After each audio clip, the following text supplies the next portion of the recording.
ಯೇಸುವೆ ಸ್ತೋತ್ರ, ಆರಾಧನೆ, ಮಹಿಮೆ. ಪ್ರೀತಿ ಸ್ವರೂಪನಾದ ತಂದೆಯಾದ ದೇವರೇ, ಸದಾಕಾಲವು ನಿಮ್ಮನ್ನು ಸ್ತುತಿಸಿ ಆರಾಧಿಸುತ್ತೇವೆ. ಈ ಪವಿತ್ರವಾದ ಕೂಟದಲ್ಲಿ ನಿಮ್ಮ ಮುಂದೆ ದೀನ ಹೃದಯಗಳಿಂದ ಒಟ್ಟುಗೂಡಿದ್ದೇವೆ. ನಮ್ಮ ಹೃದಯಗಳನ್ನು ತೆರೆದು ನಿನ್ನ ವಾಕ್ಯವನ್ನು ಕೇಳಲು ಮತ್ತು ನಿನ್ನ ಆತ್ಮದಿಂದ ತುಂಬಲ್ಪಡಲು ನಾವು ಪ್ರಾರ್ಥಿಸುತ್ತೇವೆ. ಕರ್ತನೆ, ನಿನ್ನ ಉಪಸ್ಥಿತಿಯು ನಾವು ಈ ಕ್ಷಣದಲ್ಲಿ ಅನುಭವಿಸುವಂತೆ ಮಾಡು. ನಿನ್ನ ಬೆಳಕು ನಮ್ಮ ದಾರಿಗಳನ್ನು ಬೆಳಗಿಸಲಿ ಮತ್ತು ನಿನ್ನ ಪ್ರೀತಿ ನಮ್ಮನ್ನು ಒಂದುಗೂಡಿಸಲಿ. ನಾವು ಆಲಿಸುವ ಈ ಸಂದೇಶವು ಮತ್ತು ಹಂಚಿಕೊಳ್ಳುವ ಪ್ರತಿಯೊಂದು ವಾಕ್ಯವು ನಿಮ್ಮ ನಾಮಕ್ಕೆ ಮಹಿಮೆಯನ್ನು ತರಲಿ ತಂದೆಯೇ. ಈ ಸಮಯವನ್ನು ಆಶೀರ್ವದಿಸಿ ನಮ್ಮ ನಂಬಿಕೆಯನ್ನು ಬಲಪಡಿಸು. ಯೇಸುವಿನ ಪರಿಶುದ್ಧ ನಾಮದಲ್ಲಿ ಪ್ರಾರ್ಥಿಸುತ್ತೇವೆ. ಆಮೆನ್.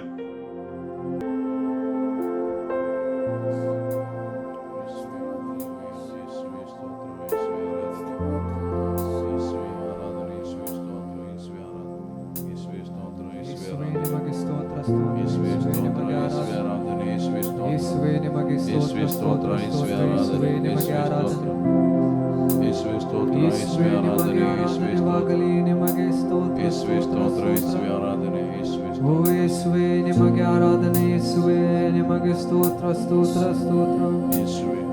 ಓ ಯೇಸುವೆ ನಿಮಗೆ ಆರಾಧನೆ, ಯೇಸುವೆ ನಿಮಗೆ ಸ್ತೋತ್ರ ಸ್ತೋತ್ರ ಸ್ತೋತ್ರ.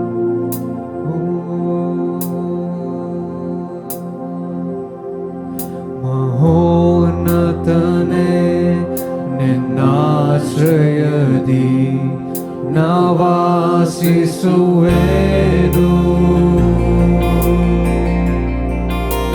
ಸರ್ವಶಕ್ತನೇ ನಿನ್ನ ನೆರಳಲ್ಲಿ ನಾ ವಿಶ್ರಮಿಸುವೆನು. ಮಹೋನ್ನತನೇ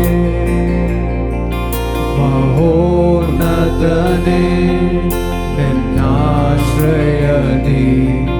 ನಾ ವಾಸಿಸುವೆನು.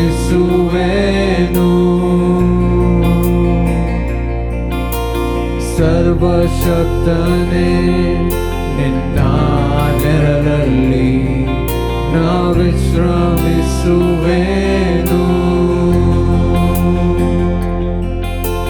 ಬಲವುಳ್ಳನೇ ನಿನ್ನ ಸಮ್ಮುಖವನ್ನೇ ನಾಶ್ರಯಿಸುವೆ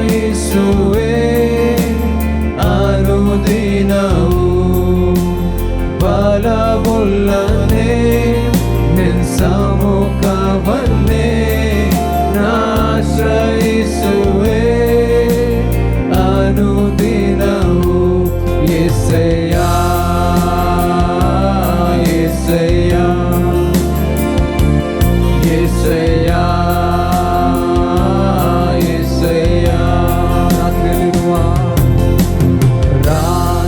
ರಾತ್ರಿಯಲ್ಲಿರುವ ಭಯಕ್ಕೂ ಹಗಲಲ್ಲಿ ಹಾರುವ ಬಾಣಕ್ಕೂ ಇರುಳಲ್ಲಿ ಸಂಚರಿಸುವ ವಿಪತ್ತಿಗೂ ದಿನದಲ್ಲಿ ಬರುವ ವ್ಯಾಧಿಗೂ ನಾ ಭಯ ಪಡೆನು, ನಾ ಹೆದರೆನು.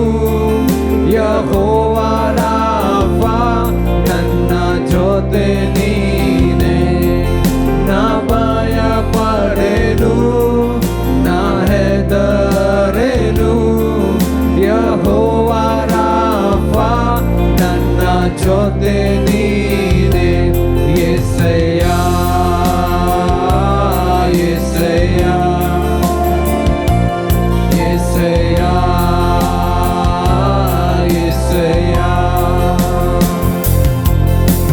ಸಾವಿರ ಜನರು ಸತ್ತು ಬಿದ್ದರು, 10,000 ಜನರು ಸುತ್ತಲಿದ್ದರು. ಅಂಧಕಾರವು ನನ್ನ ಭರಿಸಿದರು, ಮರಣ ಭಯವು ನನ್ನ ಬಾಧಿಸಿದರು. ನಾ ಭಯ ಪಡೆನು, ನಾ ಹೆದರೆನು.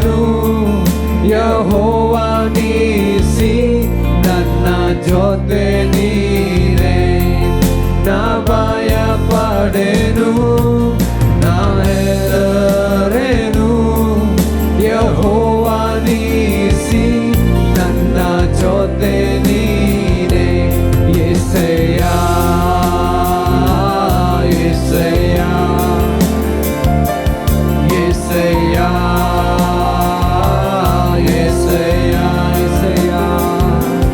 ಯೆಸಯ್ಯ ಯೆಸಯ್ಯ ಯೆಸಯ್ಯ ಯೆಸಯ್ಯ. ನಿನ್ನ ಪ್ರೀತಿಸಿದವರನ್ನು ತಪ್ಪಿಸುವಾತನೇ. ನಿನ್ನ ಅರಿತವರನ್ನು ಘನಪಡಿಸುವಾತನೇ.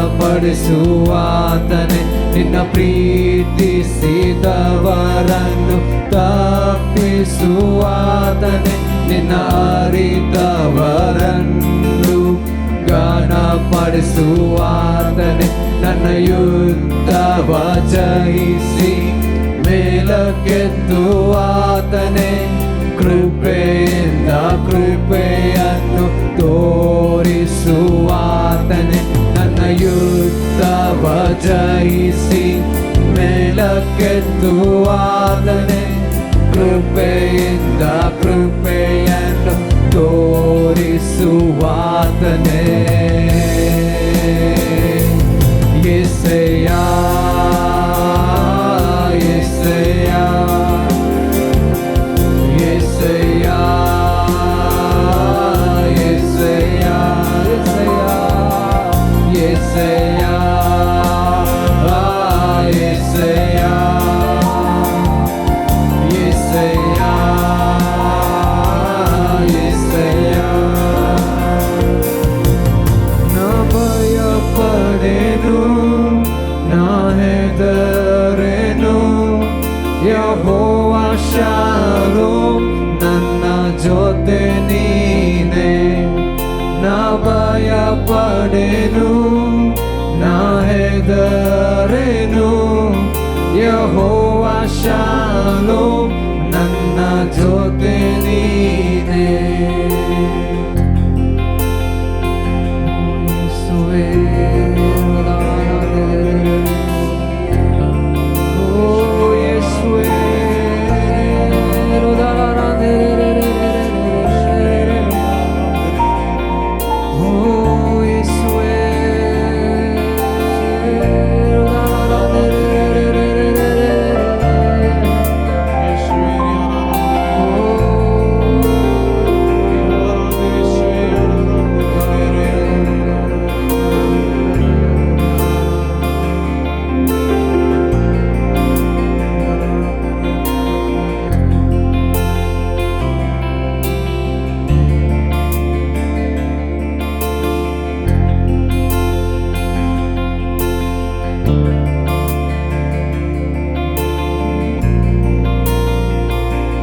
ಸುಂದರನೇ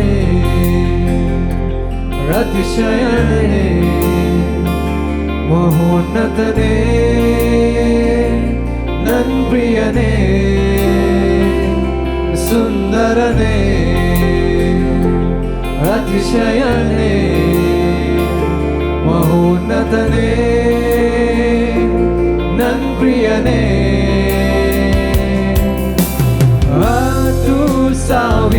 10,000ರಲ್ಲಿ ನೀನೇ ಶ್ರೇಷ್ಠ. ಪ್ರೀತಿಯ ನನ್ ಕರ್ತನೇ. ಶಾರೋನಿನ ಪುಷ್ಪ ನಿತಕಿನ ತಾವರೆ. ನಿನ್ನನ್ನು ನಾ ಕಂಡೆನೆ. ಸುಂದರನೇ ಸುಂದರನೇ ಅತಿಶಯನೇ ಮಹೋನ್ನತನೇ ನನ್ ಪ್ರಿಯನೇ. ಸುಂದರನೇ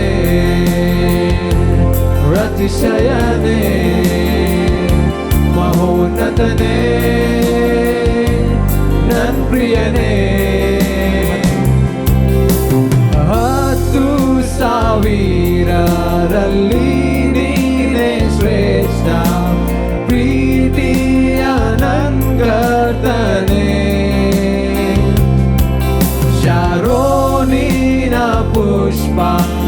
ತಗ್ಗಿನ ತಾವರೆ ನಿನ್ನನ್ನು ನಾ ಕಂಡೇನೆ. 10,000ರಲ್ಲಿ 10,000ರಲ್ಲಿ ನೀನೇ ಶ್ರೇಷ್ಠ, ಪ್ರೀತಿಯ ನಂಗತನೆ. ಶಾರೋನಿನ ಪುಷ್ಪ ನೀ ತಗ್ಗಿನ ತಾವರೆ ನಿನ್ನನ್ನು ನಾ ಕಂಡೇನೆ. ಸುಂದರನೇ ಸುಂದರನೇ ಅತಿಶಯನೇ ಮಹೋನ್ನತನೇ ನನ್ ಪ್ರಿಯನೇ. ಸುಂದರನೇ ಅತಿಶಯನೇ ಮಹೋನ್ನತನೇ ನನ್ ಪ್ರಿಯನೇ. ನಿನ್ನನ್ನು ನೋಡಲು ನೋಡುತ್ತಾ ಪ್ರೀತಿಸಲು ನಾನು ಬಯಸುವೆ. ನಿನ್ನನ್ನು ನೋಡಲು ನೋಡುತ್ತಾ ಪ್ರೀತಿಸಲು ನಾನು ಬಯಸುವೆ. ನಿನ್ನನ್ನು ನೋಡಲು ನೋಡುತ್ತಾ ಪ್ರೀತಿಸಲು ನಾನು ಬಯಸುವೆ. ನಿನ್ನನ್ನು ನೋಡಲು ನೋಡುತ್ತಾ ಪ್ರೀತಿಸಲು ನಾನು ಬಯಸುವೆ. ಯೇಸುವೆ ನನ್ ಯೇಸುವೆ ನಿನ್ನ ಹಾಗೆ ಯಾರೂ ಇಲ್ಲ. ಯೇಸುವೆ ನನ್ ಯೇಸುವೆ ನಿನ್ನ ಹಾಗೆ ಯಾರೂ ಇಲ್ಲ.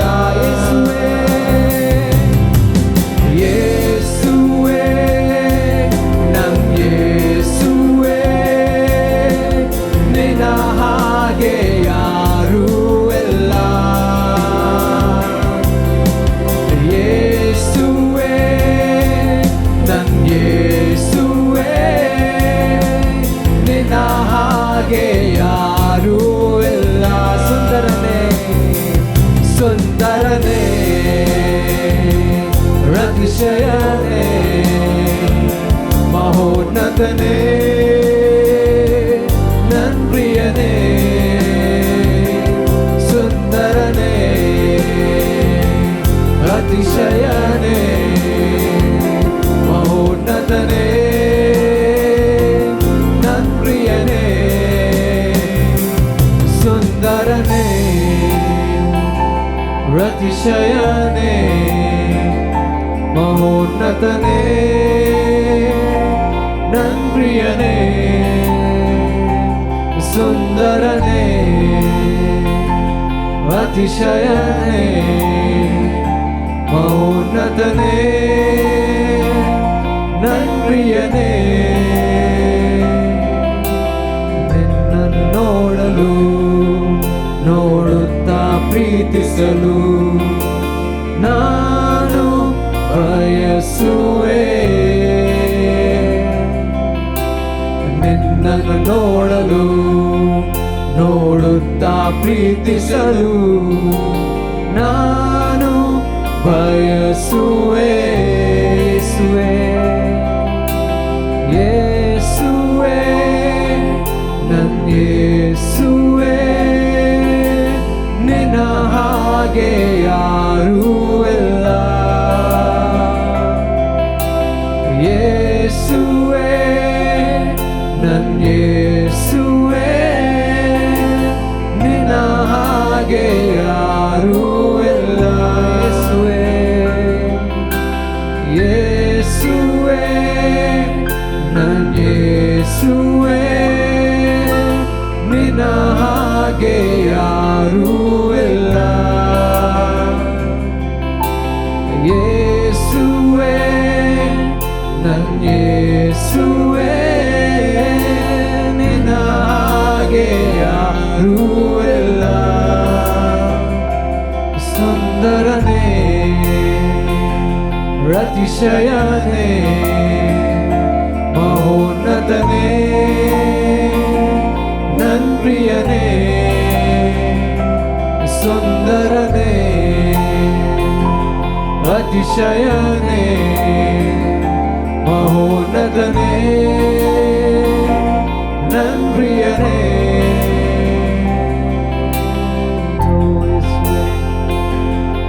ಓ ಯೇಸುವೆ ನಿಮಗೆ ಸ್ತೋತ್ರ ಸ್ತೋತ್ರ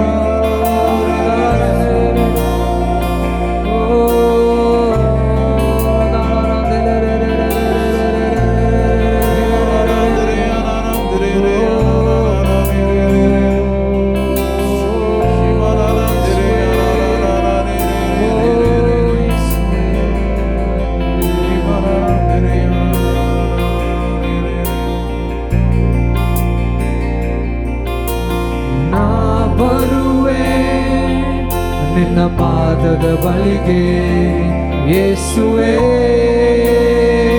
ನನ್ನ ರಾಜನೇ ಪ್ರಭಾವುಲ್ಲ ನಿನ್ನ ಪ್ರೀತಿಯನ್ನು ಬಯಸುವೆ ನನ್ನ ರಾಜನೇ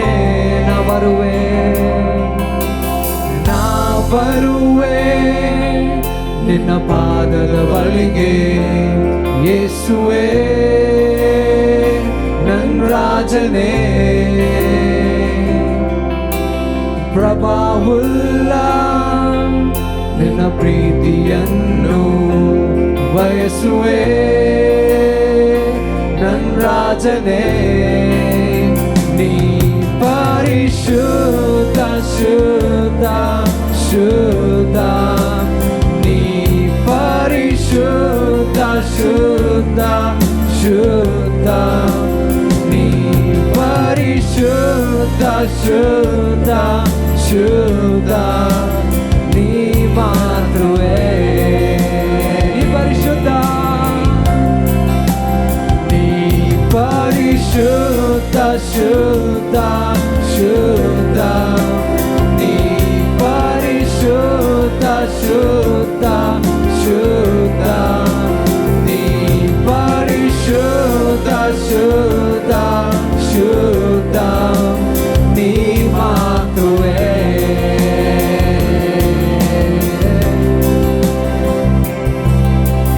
ನಾ ಬರುವೆ ನಿನ್ನ ಪಾದದ ಬಳಿಗೆ ಯೇಸುವೇ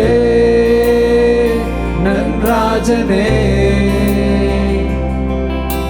ಪ್ರಭಾವುಲ್ಲ ನಿನ್ನ ಪ್ರೀತಿಯನ್ನು ಬಯಸುವೆ ನನ್ನ ರಾಜನೇ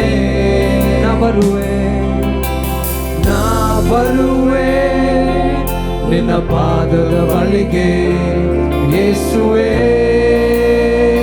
ನನ್ನ ರಾಜನೇ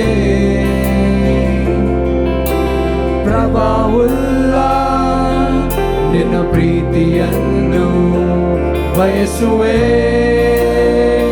ನನ್ನ ರಾಜನೇ ನೀ ಪರಿಶುದ್ಧ ಶುದ್ಧ ಶುದ್ಧ ನೀ ಪರಿಶುದ್ಧ ಶುದ್ಧ ಶುದ್ಧ ನೀ ಪರಿಶುದ್ಧ ಶುದ್ಧ ಶುದ್ಧ ನೀ ಮಾತ್ರವೇ ಪರಿಶುದ್ಧ ನೀ ಪರಿಶುದ್ಧ ಶುದ್ಧ ಶುದ್ಧ ನೀ ಪರಿಶುದ್ಧ ಶುದ್ಧ ಶುದ್ಧ ನೀ ಪರಿಶುದ್ಧ ಶುದ್ಧ ಶುದ್ಧ ನೀ ಮಾತ್ರವೇ ನೀ ಎಲ್ಲಕ್ಕೆ ಯೋಗ್ಯನು ನೀ ಎಲ್ಲಕ್ಕೆ ಯೋಗ್ಯನು ನಿನ್ನಿಂದಲೇ ಎಲ್ಲವೂ ನಿನಗಾಗಿ ಎಲ್ಲವೂ ನಿಮಗೆ ಮಾತ್ರ ಮಹಿಮೆ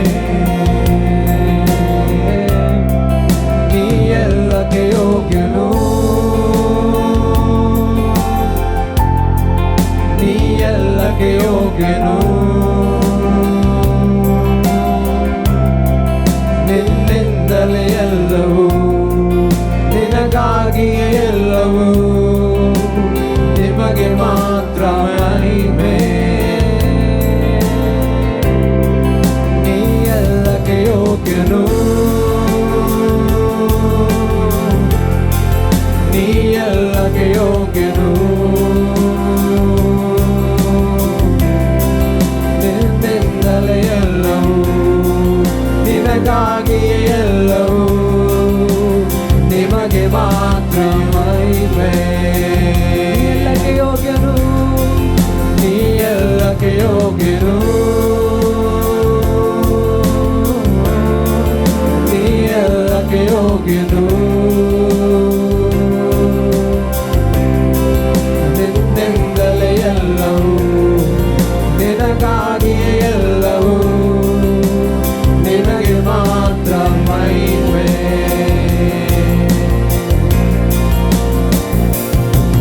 ನೀ ಮಾತ್ರ ಸಾಕು, ನೀ ಮಾತ್ರ ಸಾಕು, ನೀ ಮಾತ್ರ ಸಾಕು ನನಗೆ.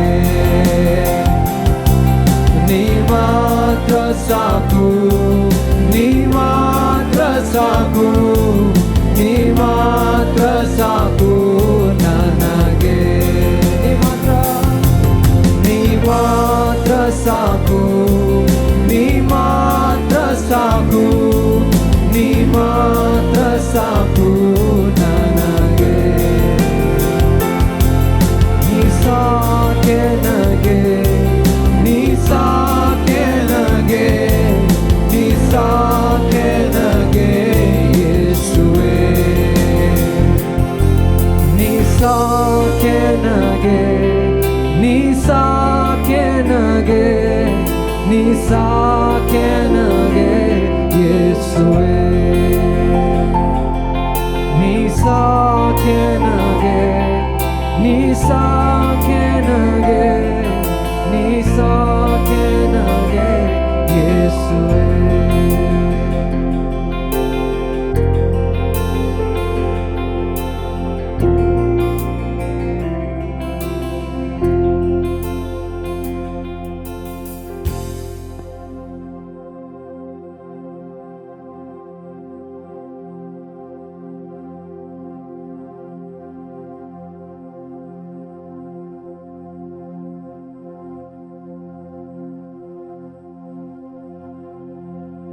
ಆಮೆನ್. ಯೇಸುವೆ ಆರಾಧನೆ, ಸ್ತೋತ್ರ ಯೇಸುವೆ, ಹಾಲೆಲೂಯ. ಈಗ ದೇವರ ವಾಕ್ಯದ ಸಮಯ. ಯೇಸುವೆ, ನಮ್ಮ ಹೃದಯವನ್ನು ತೆರೆದು ನಿನ್ನ ವಾಕ್ಯವನ್ನು ಕೇಳಲು ನಿನ್ನ ಆತ್ಮನಿಂದ ನಮ್ಮನ್ನು ತುಂಬಿಸು. ಆಮೆನ್. ಪ್ರಕಟಣೆ ಅಧ್ಯಾಯ 21 ವಾಕ್ಯ 2ರಿಂದ. ಇದಲ್ಲದೆ ಪರಲೋಕದಿಂದ ಪರಿಶುದ್ಧ ಪಟ್ಟಣವಾದ ಹೊಸ ಯೆರೂಸಲೇಮ್ ದೇವರ ಬಳಿಯಿಂದ ಇಳಿದು ಬರುವುದನ್ನು ಕಂಡೆನು. ಅದು ತನ್ನ ಪತಿಗೋಸ್ಕರ ಸಿದ್ಧಳಾಗಿರುವ ಮದನಗಿತ್ತಿಯಂತೆ ಶೃಂಗರಿಸಲ್ಪಟ್ಟಿತ್ತು. ಇದಲ್ಲದೆ ಸಿಂಹಾಸನದೊಳಗಿಂದ ಬಂದ ಮಹಾಧ್ವನಿಯು ನನಗೆ ಕೇಳಿಸಿತು. ಅದು, ಇಗೋ, ದೇವರ ನಿವಾಸವು ಮನುಷ್ಯರೊಂದಿಗೆ ಇದೆ. ಆತನು ಅವರೊಡನೆ ವಾಸ ಮಾಡುವನು. ಅವರು ಆತನಿಗೆ ಪ್ರಜೆಗಳಾಗಿರುವರು. ದೇವರು ತಾನೇ ಅವರ ಸಂಗಡ ಇರುವನು ಮತ್ತು ಅವರ ದೇವರಾಗಿರುವನು. ಅವರ ಕಣ್ಣೀರನ್ನೆಲ್ಲ ಆತನೇ ಒರೆಸಿಬಿಡುವನು. ಇನ್ನು ಮರಣವಿರುವುದಿಲ್ಲ, ಇನ್ನು ದುಃಖವಾಗಲಿ, ಗೋಳಾಟವಾಗಲಿ, ಕಷ್ಟವಾಗಲಿ ಇರುವುದಿಲ್ಲ. ಮೊದಲಿದ್ದುದೆಲ್ಲ ಇಲ್ಲದಂತಾಯಿತು ಎಂದು ಹೇಳಿತು. ಆಮೆನ್. ದೇವರ ವಾಕ್ಯ ಹೇಳುತ್ತದೆ, ನಾನು ಯೆಹೋವನು ಪರಲೋಕದಿಂದ ಪರಿಶುದ್ಧ ಪಟ್ಟಣವಾದ ಹೊಸ ಯೆರೂಸಲೇಮ್ ದೇವರ ಬಳಿಯಿಂದ ಇಳಿದು ಬರುವುದನ್ನು ಕಂಡೆನು. ಅದು ತನ್ನ ಪತಿಗೋಸ್ಕರ ಸಿದ್ಧಳಾಗಿರುವ ಮದಲಗಿತ್ತಿಯಂತೆ ಶೃಂಗರಿಸಲ್ಪಟ್ಟಿತ್ತು. ಇದಲ್ಲದೆ ಸಿಂಹಾಸನದೊಳಗಿಂದ ಬಂದ ಮಹಾಧ್ವನಿಯು ನನಗೆ ಕೇಳಿಸಿತು. ಅದು, ಇಗೋ, ದೇವರ ನಿವಾಸವು ಮನುಷ್ಯರೊಂದಿಗೆ ಇದೆ. ಆತನು ಅವರೊಡನೆ ವಾಸ ಮಾಡುವನು. ಅವರು ಆತನಿಗೆ ಪ್ರಜೆಗಳಾಗಿರುವರು. ದೇವರು ತಾನೇ ಅವರ ಸಂಗಡ ಇರುವನು ಮತ್ತು ಅವರ ದೇವರಾಗಿರುವನು. ಇಲ್ಲಿ ದೇವರ ವಾಕ್ಯ ಹೇಳುತ್ತದೆ, ದೇವರ ನಿವಾಸವು ಮನುಷ್ಯರೊಂದಿಗೆ ಇದೆ. ಆತನು ಅವರೊಡನೆ ವಾಸ ಮಾಡುವನು. ಅವರು ಆತನಿಗೆ ಪ್ರಜೆಗಳಾಗಿರುವರು. ದೇವರು ತಾನೇ ಅವರ ಸಂಗಡ ಇರುವನು ಮತ್ತು ಅವರ ದೇವರಾಗಿರುವನು. ಆದಿಕಾಂಡದಿಂದ ಪ್ರಕಟಣೆಯವರೆಗೆ ದೇವರ ವಾಕ್ಯ ಹೇಳುತ್ತದೆ, ದೇವರು ಮನುಷ್ಯರಿಂದ ಇದನ್ನೇ ಬಯಸುತ್ತಾನೆ, ಅವರ ಜೊತೆ ವಾಸ ಮಾಡಲು, ಅವರೊಡನೆ ಆತ್ಮೀಯತೆಯಿಂದ ಇರಲು. ದೇವರ ವಾಕ್ಯದ ಮುಖಾಂತರ ನಾವು ನೋಡುವುದಾದರೆ ಬೇರೆ ಬೇರೆ ಹಂತದ ಆತ್ಮೀಯತೆಯ ದೃಶ್ಯಗಳನ್ನು ನಾವು ನೋಡುತ್ತೇವೆ. ಇಲ್ಲಿ ದೇವರ ವಾಕ್ಯ ಹೇಳುತ್ತದೆ, ಪತಿಗೋಸ್ಕರ ಶೃಂಗರಿಸಲ್ಪಟ್ಟು ಸಿದ್ಧಳಾಗಿರುವ ಮೊದಲಗಿತ್ತಿ ಇಳಿದು ಬರುವುದು ಮತ್ತು ಆಕೆಯನ್ನು ಕುರಿಮರಿಯ ಮೊದಲಗಿತ್ತಿ ಎಂದು ಕರೆಯಲ್ಪಟ್ಟಿತು. ಆಮೆನ್. ದೇವರ ವಾಕ್ಯ ಹೇಳುತ್ತದೆ, ಆಕೆಯು ಶೃಂಗರಿಸಲ್ಪಟ್ಟು ವೈಭವಯುತವಾಗಿ ಕಾಣುತ್ತಿದ್ದಳು. ಹೇಗೆ ಆಕೆಯು ಇಳಿದು ಬರುತ್ತಾಳೆ? ದೇವರ ವಾಕ್ಯ ಮುಂದುವರಿಸಿ ಹೇಳುತ್ತದೆ, ದೇವರು ತನ್ನ ಜನರೊಡನೆ ಹೇಗೆ ವಾಸಿಸಲು ಇಚ್ಛಿಸುತ್ತಾನೆಂದು. ಇಗೋ, ದೇವರ ನಿವಾಸವು ಮನುಷ್ಯರೊಂದಿಗೆ ಇದೆ. ಆತನು ಅವರೊಡನೆ ವಾಸ ಮಾಡುವನು. ಅವರು ಆತನಿಗೆ ಪ್ರಜೆಗಳಾಗಿರುವರು. ದೇವರು ತಾನೇ ಅವರ ಸಂಗಡ ಇರುವನು ಮತ್ತು ಅವರ ದೇವರಾಗಿರುವನು. ತನ್ನ ಜನರೊಡನೆ ಇರಲು ಬಯಸುವ ದೇವರು. ಹೌದು, ತನ್ನ ಜನರ ಮಧ್ಯದಲ್ಲಿ ವಾಸಿಸಲು ಆಶಿಸುವ ದೇವರು. ತನ್ನ ಜನರ ನಡುವೆ ಇರಲು ಇಚ್ಛಿಸುವ ದೇವರು. ಆದಿಕಾಂಡದಿಂದ ನಾವು ನೋಡುತ್ತೇವೆ, ದೇವರ ವಾಕ್ಯ ಹೇಳುತ್ತದೆ, ಆತನು ಏದೇನ್ ತೋಟಕ್ಕೆ ಬಂದನು. ಸರಿಯಲ್ಲವೇ? ದೇವರು ಸಂಜೆಯ ತಂಗಾಳಿಯಲ್ಲಿ ತೋಟದೊಳಗೆ ಸಂಚರಿಸಲು ಬಂದನು. ಈಗ ಈ ಏದೇನ್ ತೋಟವು ಆದಾಮ ಮತ್ತು ಹವ್ವಳ ಮನೆಯಾಗಿತ್ತು. ಆ ಕಾಲದಲ್ಲಿ ಮಳೆ ಇರಲಿಲ್ಲ. ನೋಹದ ಕಾಲದವರೆಗೆ ಭೂಮಿಗೆ ಮಳೆ ಬೀಳುತ್ತಿರಲಿಲ್ಲ. ಆದುದರಿಂದ ಅವರಿಗೆ ಆಶ್ರಯದ ಅಗತ್ಯವಿರಲಿಲ್ಲ. ನಮಗೆ ಬೇಕಾದ ಹಾಗೆ ಮನೆಯ ಅಗತ್ಯವಿರಲಿಲ್ಲ. ಆದುದರಿಂದ ಆದಾಮ ಮತ್ತು ಹವ್ವಳಿಗೆ ಏದೇನ್ ತೋಟವೇ ಅವರ ಮನೆ ಆಗಿತ್ತು. ಆವಾಗ ದೇವರು ಅವರಿರುವ ಆ ಸ್ಥಳದಲ್ಲಿ, ಅವರು ವಾಸಿಸುವ ಆ ತೋಟದಲ್ಲಿ ಅವರ ಮನೆಗೆ ಭೇಟಿಯಾಗಲು ಬರುತ್ತಿದ್ದರು. ಅವರ ಮಧ್ಯದಲ್ಲಿದ್ದು ಅವರೊಡನೆ ಸಂಚರಿಸಲು. ಆಮೆನ್. ತನ್ನ ಜನರೊಡನೆ ಇರಲು ಹಾತೊರೆಯುವ ದೇವರು. ಆದಿಕಾಂಡದಲ್ಲಿ ನಾವು ಓದುವಾಗ ನೋಡುತ್ತೇವೆ, ದೇವರು ಮನುಷ್ಯನನ್ನು ಮಾತ್ರ ತನ್ನ ಸ್ವರೂಪ ಮತ್ತೆ ಹೋಲಿಕೆಯಂತೆ ಸೃಷ್ಟಿಸಿದನು. ದೇವದೂತರಿಗೂ ಸಹ ಅಂತಹ ಗೌರವ ಆಗಲಿ ಮಾನವಾಗಲಿ ನೀಡಲಿಲ್ಲ. ಆದರೆ ಮನುಷ್ಯನಿಗೆ ಮಾತ್ರ ದೇವರ ಸ್ವರೂಪ ಮತ್ತು ಹೋಲಿಕೆಯನ್ನು ದಯಪಾಲಿಸಿದನು. ಆಮೆನ್. ದೇವದೂತರು ಅದಕ್ಕಾಗಿ ಬಯಸಲಿಲ್ಲ, ಆತನ ಆತ್ಮೀಯತೆಗಾಗಿ. ದೇವರ ವಾಕ್ಯದಲ್ಲಿ ಎಲ್ಲಿಯೂ ಅದರ ಬಗ್ಗೆ ಬರೆದುದನ್ನು ನಾವು ನೋಡುವುದಿಲ್ಲ, ಓದುವುದಿಲ್ಲ. ಆದರೆ ದೇವರಾತ್ಮನಿಂದ ತುಂಬಿದ ಜನರು ದೇವರ ಜೊತೆ ಆತ್ಮೀಯತೆಯಿಂದಿರಲು ಬಯಸುತ್ತಾರೆ. ಆದಾಮನಿಂದ ಹಿಡಿದು ಪ್ರತಿಯೊಬ್ಬ ಮನುಷ್ಯನು ಆತನ ಪ್ರಸನ್ನತೆಗಾಗಿ ಹಾತೊರೆಯುತ್ತಾರೆ, ಹಂಬಲಿಸುತ್ತಾರೆ. ಆಮೆನ್. ಹಾಗೆಯೇ ಪ್ರತಿಯೊಬ್ಬ ಮನುಷ್ಯನಲ್ಲಿ ಆತನನ್ನು ಹುಡುಕುವ ಹಂಬಲವಿದೆ ಮತ್ತು ಆ ಹಂಬಲವು ಮನುಷ್ಯರನ್ನು ಆತನ ಬಳಿಗೆ ತರುತ್ತದೆ. ಸರಿಯಲ್ಲವೇ? ಆಮೆನ್. ಆದರೆ ನಮ್ಮ ಜೀವನದ ಪಯಣದಲ್ಲಿ ದೇವರ ಜೊತೆ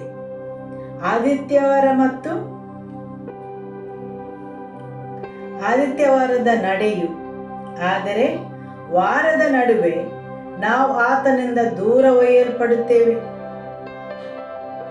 ನೀವು ಹೃದಯ ಬಡಿತದ ಚಿತ್ರಣವನ್ನು ನೋಡಿದರೆ ಅದು ಮೇಲೆ ಕೆಳಗೆ ಹೋಗುತ್ತಾ ಇರುತ್ತದೆ. ಅದೇ ರೀತಿ ಆದಿತ್ಯವಾರ ನೀವು ಆತನ ಸಮೀಪಕ್ಕೆ ಬರುತ್ತೀರಿ ಮತ್ತು ವಾರದ ಬೇರೆ ದಿನಗಳಲ್ಲಿ ಮೆಲ್ಲನೆ ದೂರ ಸರಿಯುತ್ತೀರಿ. ದೇವರಿಗೋಸ್ಕರ ಅನೇಕ ಹೃದಯಗಳ ಬಡಿತವು ಹಾಗೆಯೇ ಇರುತ್ತದೆ. ಆದಿತ್ಯವಾರ ನೀವು ಆತನಿಗೆ ಆತ್ಮೀಯವಾಗಲು ಬಯಸುತ್ತೀರಿ. ನಿಮ್ಮಲ್ಲಿ ಆತನನ್ನು ಹುಡುಕುವ ಹಸಿವಿರುತ್ತದೆ. ಆದರೆ ವಾರದ ನಡುವೆ ಅದು ಕಡಿಮೆಯಾಗುತ್ತಾ ಇರುತ್ತದೆ. ಪುನಃ ಆದಿತ್ಯವಾರ ಬರುವಾಗ ತಿರುಗಿ ಭರವಸೆ ಬರುತ್ತದೆ. ದೇವರಿದ್ದಾನೆ, ಆತನು ನಿಮ್ಮನ್ನು ಪ್ರೀತಿಸುತ್ತಾನೆ, ನಿಮ್ಮ ಕಾಳಜಿ ವಹಿಸುತ್ತಾನೆ, ನಿಮ್ಮ ಹಾಜರುತನಕ್ಕೆ ಆಶಿಸುತ್ತಾನೆ ಎಂದು. ಸರಿಯಲ್ಲವೇ? ಆಮೆನ್. ಆದರೆ ಆತನು ಅವರ ಜೊತೆ ವಾಸಿಸಲು ಬಯಸುತ್ತಾನೆ. ಪ್ರಕಟಣೆಯ ಗ್ರಂಥದಲ್ಲಿ ಹೇಳುತ್ತದೆ, ಯೇಸುವಿನ ಮೊದಲಗಿತ್ತಿಯಾಗಲು ದೇವರು ನನ್ನನ್ನು ಮತ್ತು ನಿಮ್ಮನ್ನು ಹೇಗೆ ಸೃಷ್ಟಿಸಿದ್ದಾನೆಂದು.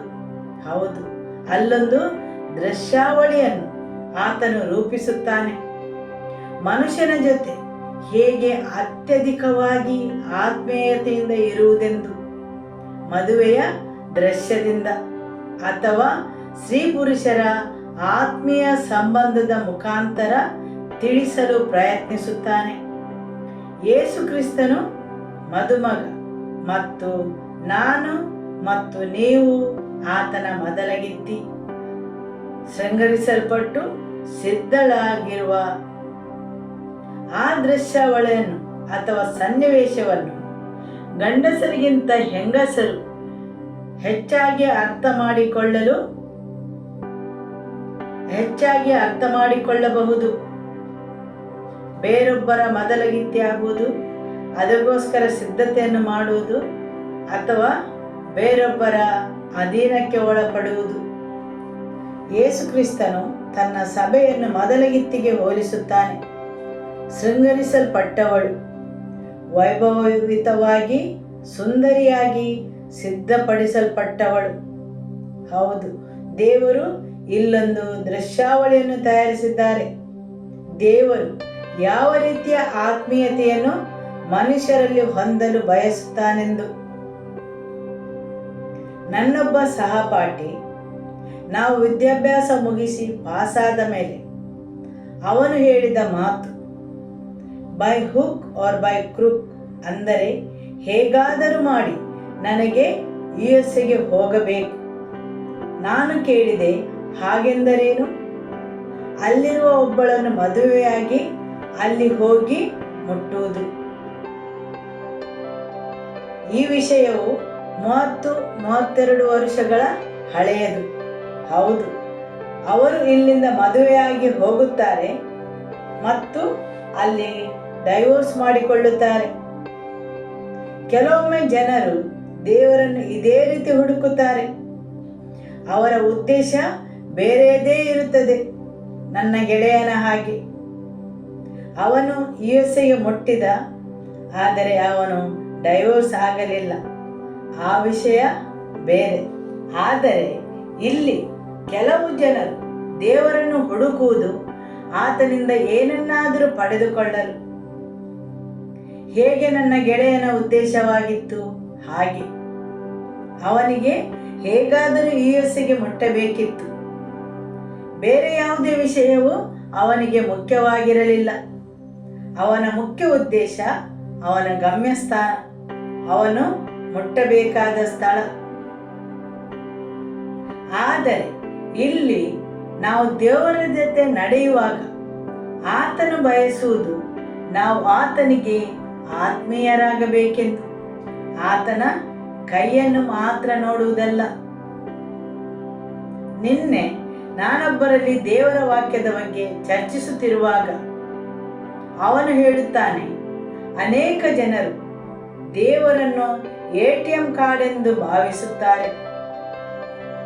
ಹೇಗೆ ATM ಕಾರ್ಡನ್ನು ಹಾಕುವಾಗ ಹಣ ಬರುತ್ತದೆ, ಅದೇ ರೀತಿ ದೇವರು ಅವರ ಅಗತ್ಯಗಳನ್ನು ಪೂರೈಸುವ ದೇವರೆಂದು, ಅವರ ಅಗತ್ಯಗಳ ಕಾಳಜಿ ವಹಿಸುವವರೆಂದು. ಆದರೆ ದೇವರು ಹಾತೊರೆಯುವುದು ಅವುಗಳೆಲ್ಲವನ್ನು ಮೀರಿ ಒಂದು ಆತ್ಮೀಯ ಸಂಬಂಧವನ್ನು, ಆತ್ಮೀಯ ಸಂಪರ್ಕವನ್ನು. Amen, hallelujah. ಇಲ್ಲಿ ಬೈಬಲ್ ಚಿತ್ರಿಸುತ್ತದೆ ಸ್ತ್ರೀ ಪುರುಷ ಸಂಬಂಧದ ಹಾಗೆ ದೇವರು ಮನುಷ್ಯನೊಡನೆ ತನ್ನ ಸಂಬಂಧವನ್ನು ಏರ್ಪಡಿಸಲು ಬಯಸುತ್ತಾನೆ. ಆಮೆನ್. ಅದೇ ರೀತಿ ನಾವು ಬೇರೊಂದು ಚಿತ್ರಣವನ್ನು ನೋಡುವ. ಯೇಸುವು ದೇವರನ್ನು ಒಬ್ಬ ತಂದೆಯಾಗಿ ಚಿತ್ರಿಸುತ್ತಾರೆ. ಹೇಗೆಂದರೆ ಜನರು ಪ್ರಾರ್ಥಿಸುವಾಗ ದೇವರನ್ನು ಅಪ್ಪ ತಂದೆಯೇ ಎಂದು ಪ್ರಾರ್ಥಿಸಬೇಕೆಂದು, ಸರಿಯಲ್ಲವೇ? ಆದರೆ ಇಸ್ರಾಯೇಲರಿಗೆ, ಯೆಹೂದ್ಯರಿಗೆ ಅದನ್ನು ಸ್ವೀಕರಿಸಲು ಆಗಲಿಲ್ಲ. ಯೆಹೂದ್ಯರಿಗೆ ಅದು ಅರ್ಥವಾಗಲಿಲ್ಲ. ದೇವರಿಗೆ ಗೌರವವನ್ನು ನೀಡಬೇಕು, ಆತನು ಪವಿತ್ರನು, ಮಹೋನ್ನತನೆಂದು. ಅವರಿಗೆ ಆತನನ್ನು ತಂದೆಯಾಗಿ ಪರಿಗಣಿಸಲು ಅಸಾಧ್ಯವಾಯಿತು. ಯೇಸು ಇಲ್ಲಿ ತಂದೆ ದೇವರ ಹೃದಯವನ್ನು ಅವರಿಗೆ ಪ್ರಕಟಿಸಲು ಪ್ರಯತ್ನಿಸುತ್ತಾರೆ. ಹೇಗೆಂದರೆ ಒಂದು ಮಗು ತಂದೆಯ ಬಳಿಗೆ ಬರುವ ಹಾಗೆ ಅವನನ್ನು ಹುಡುಕಿ ಅವನು ಯಾವ ಕೆಲಸದಲ್ಲಿ ತೊಡಗಿದ್ದರೂ ಅದನ್ನು ಲೆಕ್ಕಿಸದೆ ಅವನ ತೊಡೆಯ ಮೇಲೆ ಕೂರಲು ಹಾತೊರೆಯುವ ಹಾಗೆ.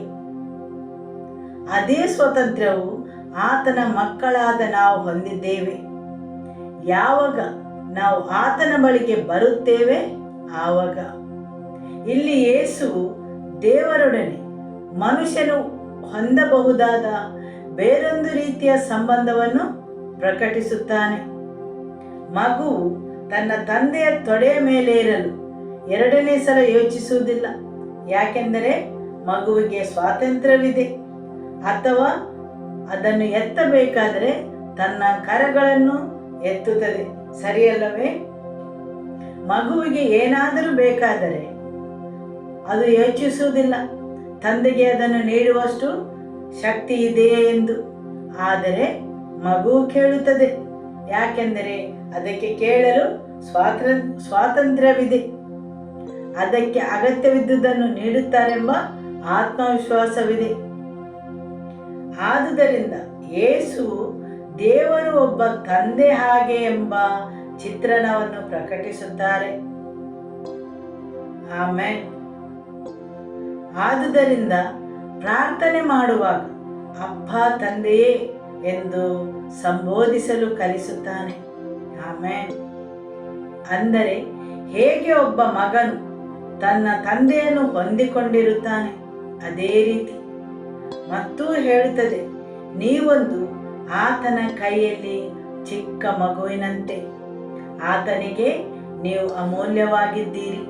ಹೌದು, ನೀವು ಆತನಿಗೆ ಅಮೂಲ್ಯವಾಗಿದ್ದೀರಿ. ಆಮೇಲೆ ಮಾತ್ರವಲ್ಲ, ನೀವೊಂದು ಆಳವಾದ ಉತ್ತರಾಧಿಕಾರಿಯಾಗುವ ಗೌರವ ಸಿಕ್ಕಿದೆ. ಆತನಲ್ಲಿರುವ ಎಲ್ಲ ಐಶ್ವರ್ಯ ಮತ್ತು ಘನ ಸಂಪತ್ತಿಗೆ ನೀವೊಂದು ರಾಜಯೋಗ್ಯದ ಉತ್ತರಾಧಿಕಾರಿಗಳು. ಆಮೆನ್. ನಿಮ್ಮನ್ನು ಮಗನಾಗಿ ದತ್ತು ತೆಗೆದುಕೊಂಡಿದ್ದಾರೆ. ಹಾಲೆಲೂಯ. ಗಲಾತ್ಯದವರಿಗೆ ಅಧ್ಯಾಯ 4 ವಾಕ್ಯ 4. ಆದರೆ ಸೂಕ್ತ ಸಮಯ ಬಂದಾಗ ದೇವರು ತನ್ನ ಮಗನನ್ನು ಕಳಿಸಿಕೊಟ್ಟನು. ಧರ್ಮಶಾಸ್ತ್ರಕ್ಕೆ ಅಧೀನರಾದವರನ್ನು ಬಿಡಿಸಬೇಕೆಂತಲೂ ಪುತ್ರರ ಬಾಧ್ಯತೆಯ ಪದವಿಯನ್ನು ನಮಗೆ ದೊರಕಿಸಿಕೊಡಬೇಕೆಂತಲೂ ಆತನು ಸ್ತ್ರೀಯಲ್ಲಿ ಹುಟ್ಟಿದವನಾಗಿಯೂ ಧರ್ಮಶಾಸ್ತ್ರಾಧೀನನಾಗಿಯೂ ಬಂದನು. ನೀವು ಪುತ್ರರಾಗಿರುವುದರಿಂದ ದೇವರು ಅಪ್ಪ ತಂದೆಯೇ ಎಂದು ಕೂಗುವ ತನ್ನ ಮಗನ ಆತ್ಮನನ್ನು ನಮ್ಮ ಹೃದಯಗಳಲ್ಲಿ ಕಳಿಸಿಕೊಟ್ಟನು. ಹೀಗಿರುವಲ್ಲಿ ಇನ್ನು ನೀನು ಸೇವಕನಲ್ಲ, ಮಗನಾಗಿದ್ದಿ. ಮಗನೆಂದ ಮೇಲೆ ದೇವರ ಮೂಲಕ ವಾಗ್ದಾರನೂ ಆಗಿದ್ದಿ. ಆತನು ನಿಮ್ಮನ್ನು ಯೇಸುವಿನ ಮುಖಾಂತರ ಹಕ್ಕುದಾರರನ್ನಾಗಿ ಮಾಡಿದ್ದಾನೆ. ಆತನ ಜೊತೆ ಶಾಶ್ವತವಾಗಿ ಅಧಿಕಾರವನ್ನು ನಡೆಸಲು ರಾಜ್ಯಯೋಗ್ಯದ ಉತ್ತರಾಧಿಕಾರಿಗಳು ಆತನಲ್ಲಿರುವ ಪ್ರತಿಯೊಂದು ಬಾಧ್ಯತೆಗೆ. ಆಮೆನ್. ವಾಕ್ಯವನ್ನು ಪುನೊಮ್ಮೆ ಓದುವ. ಆದರೆ ಸೂಕ್ತ ಸಮಯ ಬಂದಾಗ ದೇವರು ತನ್ನ ಮಗನನ್ನು ಕಳಿಸಿಕೊಟ್ಟನು. ಧರ್ಮಶಾಸ್ತ್ರಕ್ಕೆ ಅಧೀನರಾದವರನ್ನು ಬಿಡಿಸಬೇಕೆಂತಲೂ ಪುತ್ರರ ಬಾಧ್ಯತೆಯ ಪದವಿಯನ್ನು ನಮಗೆ ದೊರಕಿಸಿಕೊಡಬೇಕೆಂತಲೂ ಆತನು ಸ್ತ್ರೀಯಲ್ಲಿ ಹುಟ್ಟಿದವನಾಗಿಯೂ ಧರ್ಮಶಾಸ್ತ್ರಾಧೀನನಾಗಿಯೂ ಬಂದನು. ನೀವು ಪುತ್ರರಾಗಿರುವುದರಿಂದ ದೇವರು ಅಪ್ಪ ತಂದೆ ಎಂದು ಕೂಗುವ ತನ್ನ ಮಗನ ಆತ್ಮನನ್ನು ನಮ್ಮ ಹೃದಯಗಳಲ್ಲಿ ಕಳಿಸಿಕೊಟ್ಟನು. ಹೀಗಿರುವಲ್ಲಿ ಇನ್ನು ನೀನು ಸೇವಕನಲ್ಲ, ಮಗನಾಗಿದ್ದಿ. ಆಮೆನ್. ಹೀಗಿರುವಲ್ಲಿ ಇನ್ನು ನೀನು ಸೇವಕನಲ್ಲ, ಮಗನಾಗಿದ್ದಿ.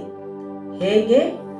ಆತನ ಮಗನ ಆತ್ಮ ನಮ್ಮ ಹೃದಯದಲ್ಲಿದ್ದು ಸಾಕ್ಷಿಯಾಗಿದ್ದಾನೆ ಮತ್ತು ಆ ಪವಿತ್ರಾತ್ಮನು ನಿಮ್ಮಲ್ಲಿದ್ದು ಅಪ್ಪ ತಂದೆಯೇ ಎಂದು ಕರೆಯುತ್ತಾನೆ. ಆಮೆನ್. ಪವಿತ್ರಾತ್ಮನ ಮುಖಾಂತರ ಮಾತ್ರ. ಹೇಗೆ ತಂದೆಯು ಮಗುವಿಗೆ ಯಾವುದೇ ತೊಂದರೆ ಆಗದಂತೆ ಕಾಪಾಡುತ್ತಾನೆ, ಅದೇ ರೀತಿ ದೇವರು ನಿಮ್ಮನ್ನು ಮುಚ್ಚಿಟ್ಟು ರಕ್ಷಿಸುತ್ತಾನೆ. ಸರಿಯಲ್ಲವೇ? ಆಮೆನ್. ಹೇಗೆ ಒಬ್ಬ ತಂದೆಯು ತನ್ನ ಮಗನಿಗೆ ನೀಡುವುದರಲ್ಲಿ ಯಾವುದನ್ನು ತಡೆ ಹಿಡಿಯದ ಹಾಗೆ ಸ್ವರ್ಗೀಯ ಪಿತನು ನಮ್ಮಿಂದ ಯಾವುದನ್ನು ತಡೆ ಹಿಡಿಯುವುದಿಲ್ಲ. ಚಿಕ್ಕ ಮಗುವಿನ ಕೈಗೆ ಕಾರು ಕೊಡುವ ಹಾಗೆ ಅಲ್ಲ, ಆದರೆ ಆತನು ಯಾವುದೇ ಆಶೀರ್ವಾದಗಳನ್ನು ತಡೆ ಹಿಡಿಯುವುದಿಲ್ಲ. ಆಮೆನ್. ಆತನ ಸಂಪೂರ್ಣವಾದ ಜ್ಞಾನದಿಂದ ಆತನು ಕೆಲವೊಂದು ಸ್ಥಿತಿಗಳನ್ನು, ಸನ್ನಿವೇಶಗಳನ್ನು ನಮ್ಮ ಜೀವನದಲ್ಲಿ ಬರುವಂತೆ ಮಾಡುತ್ತಾನೆ ಅಥವಾ ಬರಲು ಬಿಡುತ್ತಾನೆ. ಯಾಕೆಂದರೆ ಕೊನೆಗೆ ಅವೆಲ್ಲವೂ ನಮಗೆ ಆಶೀರ್ವಾದವಾಗಿ ಬದಲಾಗಲು. ಆ ಗಳಿಗೆಯಲ್ಲಿ ನಾವು ಅವುಗಳಿಂದ ಹಾದು ಹೋಗುವಾಗ ಆಹ್ಲಾದಕರವಾಗಿರಲಿಕ್ಕಿಲ್ಲ, ಆ ವಿಷಯಗಳು ಆನಂದದಾಯಕವಾಗಿರಲಿಕ್ಕಿಲ್ಲ. ದೇವರು ಯಾಕೆ ಇಂಥದ್ದನ್ನು ಜರುಗಲು ಬಿಡುತ್ತಾರೆಂದು. ಆದರೆ ದೇವರ ವಾಕ್ಯ ಹೇಳುತ್ತದೆ, ಕೊನೆಯದಾಗಿ ಅವುಗಳೆಲ್ಲವೂ ನಮ್ಮ ಒಳಿತಿಗಾಗಿ ಕಾರ್ಯನಿರ್ವಹಿಸುತ್ತವೆಂದು. ಆಮೆನ್. ಹೌದು. ಹೇಗೆ ಈ ಭೂಲೋಕದ ತಂದೆ ತನ್ನ ಮಗುವಿಗೆ ತೊಂದರೆ ಆಗದಂತೆ ಕಾಪಾಡುತ್ತಾನೆ, ಅದೇ ರೀತಿ ಸ್ವರ್ಗೀಯ ತಂದೆಯು ನಿಮ್ಮನ್ನು ಕಾಪಾಡುತ್ತಾನೆ. ಆಮೆನ್. ದೇವರ ವಾಕ್ಯದ ಮುಖಾಂತರ ನೀವು ನೋಡುವ ಮೂರನೇ ಚಿತ್ರಣವೆಂದರೆ ಒಬ್ಬ ಸ್ನೇಹಿತನ ಚಿತ್ರಣ. ಯೋಹಾನ ಅಧ್ಯಾಯ 15 ವಾಕ್ಯ 15. ಇನ್ನು ಮೇಲೆ ನಾನು ನಿಮ್ಮನ್ನು ಆಳುಗಳೆಂದು ಕರೆಯುವುದಿಲ್ಲ, ಏಕೆಂದರೆ ಯಜಮಾನನು ಮಾಡುವಂಥದ್ದು ಆಳಿಗೆ ತಿಳಿಯುವುದಿಲ್ಲ. ನಿಮ್ಮನ್ನು ಸ್ನೇಹಿತರೆಂದು ಕರೆದಿದ್ದೇನೆ, ಏಕೆಂದರೆ ತಂದೆಯ ಕಡೆಯಿಂದ ನಾನು ಕೇಳಿದನೆಲ್ಲ ನಾನು ನಿಮಗೆ ತಿಳಿಸಿದ್ದೇನೆ. ಆಮೆನ್. ಯಜಮಾನನು ಮಾಡುವಂಥದ್ದು ಆಳಿಗೆ ತಿಳಿಯುವುದಿಲ್ಲ. ನಿಮ್ಮನ್ನು ಸ್ನೇಹಿತರೆಂದು ಕರೆದಿದ್ದೇನೆ. ಸ್ನೇಹಿತನೆಂದರೆ ನಾವು ಆತನಿಗೆ ಸಮಾನವೆಂದರ್ಥವಲ್ಲ, ಆದರೆ ನಾವು ಆತನ ಬಗ್ಗೆ ಅತ್ಯಧಿಕವಾದ ಗೌರವ ಮತ್ತು ವಂದನೆಯನ್ನು ಹೊಂದಿರುತ್ತೇವೆ. ಹೇಗೆ ನೀವೊಬ್ಬರ ಬಳಿ ಹೋಗಿ ನಿಮ್ಮ ಬಗ್ಗೆ ತಿಳಿಸುತ್ತೀರಿ, ಅದೇ ರೀತಿ ದೇವರ ಬಳಿ ಬಂದು ನಿಮ್ಮೆಲ್ಲ ಭಯ, ಆತಂಕ, ಅಗತ್ಯಗಳನ್ನು ಹೇಗೆ ಒಬ್ಬ ಸ್ನೇಹಿತನಲ್ಲಿ ಹಂಚಿಕೊಳ್ಳುತ್ತೀರಿ, ಅದೇ ರೀತಿ ದೇವರನ್ನು ಸ್ನೇಹಿತನೆಂದು ನೆನೆದು ಹಂಚಿಕೊಳ್ಳಬಹುದು. ದೇವರ ವಾಕ್ಯ ಹೇಳುತ್ತದೆ, ಆತನನ್ನು ಸ್ನೇಹಿತನಂತೆ ಹೊಂದಿಕೊಳ್ಳುವ ಗೌರವವನ್ನು ಪಡೆದಿದ್ದೀರಿ. ನಿಮ್ಮ ಹತ್ತಿರ ಹೊಂದಿಕೊಳ್ಳುವವನು, ನಿಮ್ಮ ಅಗತ್ಯಗಳಿಗೆ ಆಗುವವನು, ನಿಮ್ಮ ಕಷ್ಟ ದುಃಖಗಳನ್ನು ಆಲಿಸುವವನು, ಸರಿಯಲ್ಲವೇ? ಹೌದು, ಸ್ವ ಇಚ್ಛೆಯಿಂದ ನಿಮಗಾಗಿ ಇರುವವನು. ದೇವರ ವಾಕ್ಯ ಚಿತ್ರಿಸುತ್ತದೆ, ದೇವರು ಒಬ್ಬ ಸ್ನೇಹಿತನ ಹಾಗೆ ಎಂದು. ನಿಮಗಾಗಿ ಇರುವವನು, ನಿಮ್ಮನ್ನು ಆಲಿಸುವವನು, ನಿಮ್ಮಲ್ಲಿ ಮಾತಾಡಲು ಸಿದ್ಧನಿರುವವನು, ನಿಮ್ಮನ್ನು ಸಂಪರ್ಕಿಸುವವನು. ಆತನು ನಿಮ್ಮ ಆತ್ಮವಿಶ್ವಾಸವಾಗಿರುವಾತನು, ನಿಮ್ಮೆಲ್ಲ ದುಃಖ ಭಾರಗಳನ್ನು ಹಂಚಿಕೊಳ್ಳುವವನು. ಹಾಲೆಲೂಯ. ವಿಮೋಚನ ಕಾಂಡ ಅಧ್ಯಾಯ 33 ವಾಕ್ಯ 11ರಿಂದ. ಮನುಷ್ಯರೊಳಗೆ ಒಬ್ಬನು ತನ್ನ ಸ್ನೇಹಿತನೊಡನೆ ಹೇಗೆ ಮಾತನಾಡುವನೋ ಹಾಗೆಯೇ ಯೆಹೋವನು ಮೋಶೆಯ ಸಂಗಡ ಮುಖಾಮುಖಿಯಾಗಿ ಮಾತನಾಡುತ್ತಿದ್ದನು. ಹೌದು, ದೇವರು ಮೋಸೆಯ ಸಂಗಡ ಮುಖಾಮುಖಿಯಾಗಿ ಒಬ್ಬನು ತನ್ನ ಸ್ನೇಹಿತನೊಡನೆ ಮಾತಾಡುವ ಹಾಗೆ.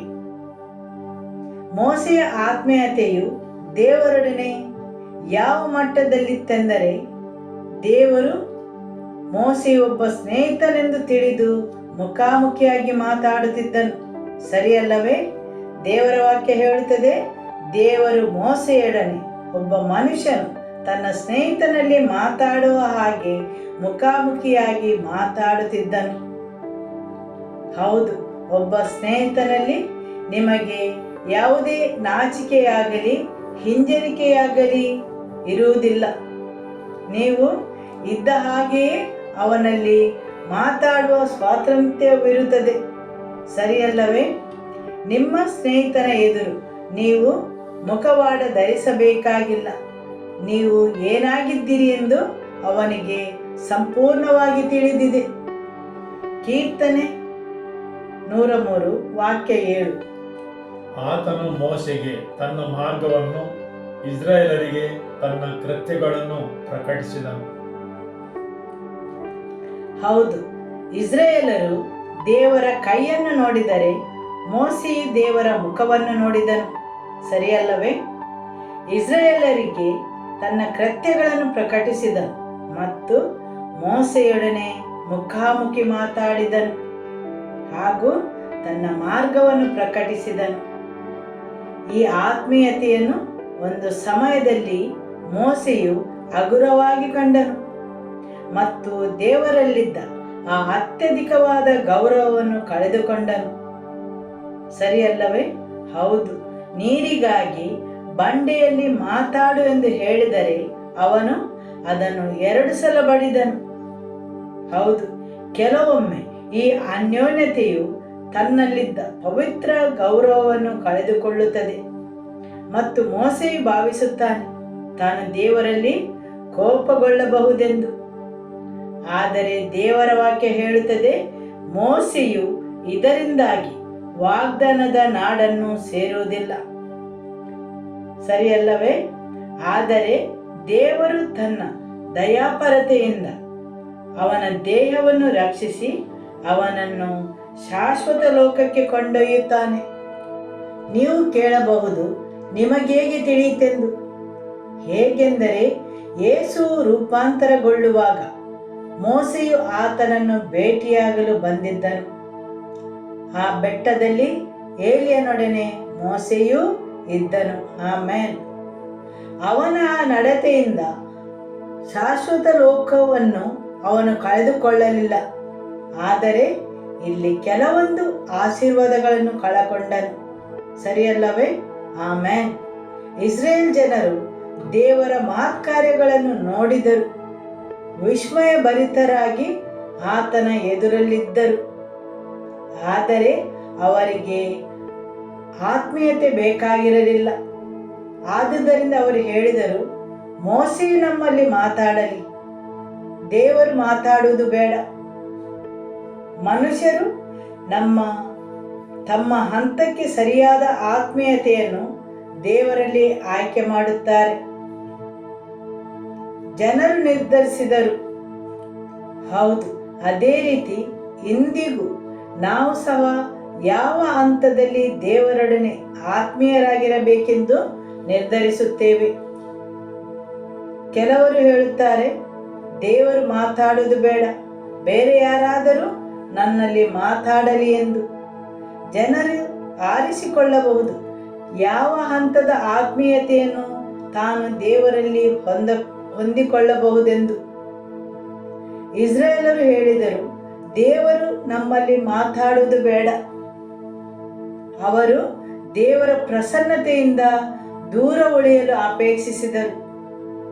ಈಗಲೂ ಸಹ ಜನರು ದೇವರ ಪ್ರಸನ್ನತೆಯಿಂದ ಅಡಗಿರಲು ಅಂಜೂರ ಮರದ ಎಲೆಗಳನ್ನು ಉಪಯೋಗಿಸುತ್ತಾರೆ. ಯಾಕೆಂದರೆ ಅವರು ದೇವರಿಗೆ ಹೆದರಿರುತ್ತಾರೆ. ಯಾಕೆಂದರೆ ದೇವರನ್ನು ಒಬ್ಬ ಪ್ರೀತಿಯ ತಂದೆಯಾಗಿ, ಒಬ್ಬ ಸ್ನೇಹಿತನಾಗಿ, ಒಬ್ಬ ಪ್ರೀತಿಯ ಪತಿಯಾಗಿ ಅರ್ಥ ಮಾಡಿಕೊಳ್ಳಲು ಸೋತಿದ್ದಾರೆ. ದೇವರು ಮನುಷ್ಯರ ಜೊತೆ ಇಟ್ಟುಕೊಳ್ಳಲು ಬಯಸುವ ಆ ಆತ್ಮೀಯತೆಯ ಅರಿವು ಅವರಿಗಿಲ್ಲವಾದ್ದರಿಂದ ಅವರು ದೇವರಿಂದ ದೂರ ಉಳಿಯಲು ಪ್ರಯತ್ನಿಸುತ್ತಾರೆ. ಆತನು ದೂರ ಉಳಿಯಲು ಆರಿಸುತ್ತಾರೆ. ಈಗ ದಾವೀದನನ್ನು ನೋಡುವ. ಕೀರ್ತನೆ 42 ವಾಕ್ಯ 1.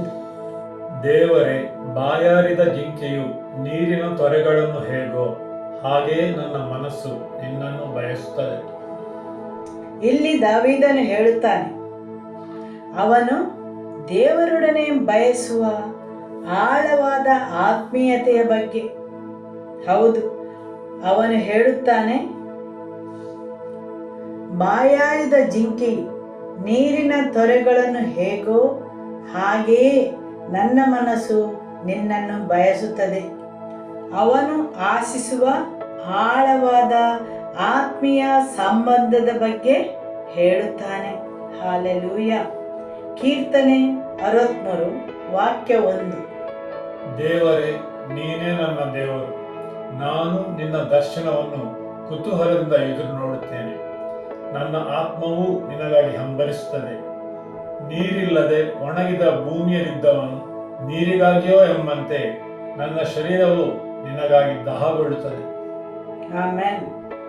ಅವನ ಆಳವಾದ ಬಯಕೆಯ ಬಗ್ಗೆ ಇಲ್ಲಿ ವಿವರಿಸುತ್ತಾನೆ, ದೇವರ ಪ್ರಸನ್ನತೆಗಾಗಿ.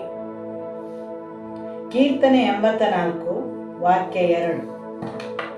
ಯೆಹೋವನ ಆಲಯದ ಅಂಗಳಗಳಲ್ಲಿ ಸೇರಬೇಕೆಂದು ನನ್ನ ಆತ್ಮವು ಹಂಬಲಿಸುತ್ತಾ ಕುಂದಿ ಹೋಗಿತ್ತು. ಆದರೆ ಈಗ ಚೈತನ್ಯ ಸ್ವರೂಪನಾದ ದೇವರಿಗೆ ತನ್ನ ತನುಮನಗಳಿಂದ ಹರ್ಷಧ್ವನಿ ಮಾಡುತ್ತೇನೆ. ಇಲ್ಲಿ ಪುನಃ ಅವನ ಆಳವಾದ ಆತ್ಮೀಯತೆಯ ಹಂಬಲವನ್ನು ವಿವರಿಸುತ್ತಾನೆ. ದೇವರಿಗೋಸ್ಕರ ಅವನಿಗಿರುವ ಅನುರಾಗದ ಬಗ್ಗೆ, ಆತ್ಮೀಯ ಹಂಬಲದ ಬಗ್ಗೆ. ದಾವೀದನಿಗೆ ಆ ಹಂಬಲವು ರಾತ್ರಿ ಬೆಳಗಾಗುವುದರೊಳಗೆ ಬರಲಿಲ್ಲ. ಅವನ ಎಡೆಬಿಡದ ಪ್ರಯತ್ನ. ನನ್ನ ಪ್ರಾಣವು ನಿನಗಾಗಿ ಹಾತೊರೆಯುತ್ತದೆ. ಹೌದು, ಅವನ ಈ ಪ್ರಯತ್ನದಲ್ಲಿರುವಾಗ ಅವನನ್ನು ದೇವರ ಹೃದಯಕ್ಕೆ ಹತ್ತಿರದವನೆಂದು ಕರೆಯಲ್ಪಡುತ್ತಾನೆ. ಅದು ರಾತ್ರಿ ಬೆಳಗಾಗುವುದರೊಳಗೆ ಸಂಭವಿಸಲಿಲ್ಲ. ಆದರೆ ಅವನ ಹಂಬಲ, ದೇವರಿಗಾಗಿ ಅವನಿಗಿರುವ ಹಸಿವು. ಅವನು ದೇವರಿಗಾಗಿ ಹುಡುಕಾಟ ನಡೆಸುತ್ತಿದ್ದನು. ಹೇಗೆ ಒಣನೆಲ ಮಳೆ ನೀರಿಗಾಗಿ ಹಾತೊರೆಯುತ್ತದೆ, ಅವನ ಪ್ರಾಣವು ದೇವರಿಗಾಗಿ ಹಾತೊರೆಯುತ್ತಿತ್ತು. ಹೇಗೆ ಒಂದು ಬಾಯಾರಿದ ಜಿಂಕೆಯು ನೀರಿನ ತೊರೆಗಳನ್ನು ಬಯಸುತ್ತದೆ, ಅದೇ ರೀತಿ ಅವನ ಮನಸ್ಸು ದೇವರನ್ನು ಬಯಸುತ್ತಿತ್ತು. ಹಾಗೆ ಅವನಲ್ಲಿದ್ದ ಆ ಹಂಬಲವನ್ನು, ಬಯಕೆಯನ್ನು ಹೋಲಿಕೆ ಮಾಡಿ ಹೇಳುತ್ತಿದ್ದ. ದೇವರಲ್ಲಿ ಆತ್ಮೀಯತೆಗೋಸ್ಕರ ಅವನಿಗಿರುವ ದಾಹವನ್ನು. ಆ ಪ್ರಯತ್ನದಲ್ಲಿ ಅವನು ದೇವರನ್ನು ಭೇಟಿಯಾಗುತ್ತಾನೆ. ಅದು ಒಂದು ಚುಟುಕಿ ಹೊಡೆಯುವ ಹಾಗೆ ಸಂಭವಿಸಲಿಲ್ಲ. ಪ್ರತಿಯೊಂದು ಕೀರ್ತನೆಯು ಅವನ ಪ್ರಯತ್ನದ ಬಗ್ಗೆ ಹೇಳುತ್ತದೆ. ಕೀರ್ತನೆ 27 ವಾಕ್ಯ 4. ನನ್ನ ಜೀವಮಾನದಲ್ಲೆಲ್ಲ ಯೆಹೋವನ ಮನೆಯಲ್ಲಿ ವಾಸ ಮಾಡುತ್ತಾ ಆತನ ಪ್ರಸನ್ನತೆಯನ್ನು ನೋಡುವುದಕ್ಕೂ ಆತನ ಮಂದಿರದಲ್ಲಿ ಧ್ಯಾನ ಮಾಡುವುದಕ್ಕೂ ನನಗೆ ಅಪ್ಪಣೆಯಾಗಬೇಕೆಂಬ ಒಂದೇ ವರವನ್ನು ಯೆಹೋವನಿಂದ ಕೇಳಿಕೊಂಡು ಅದನ್ನೇ ಎದುರು ನೋಡ್ತೇವೆ. ಆಮೆನ್.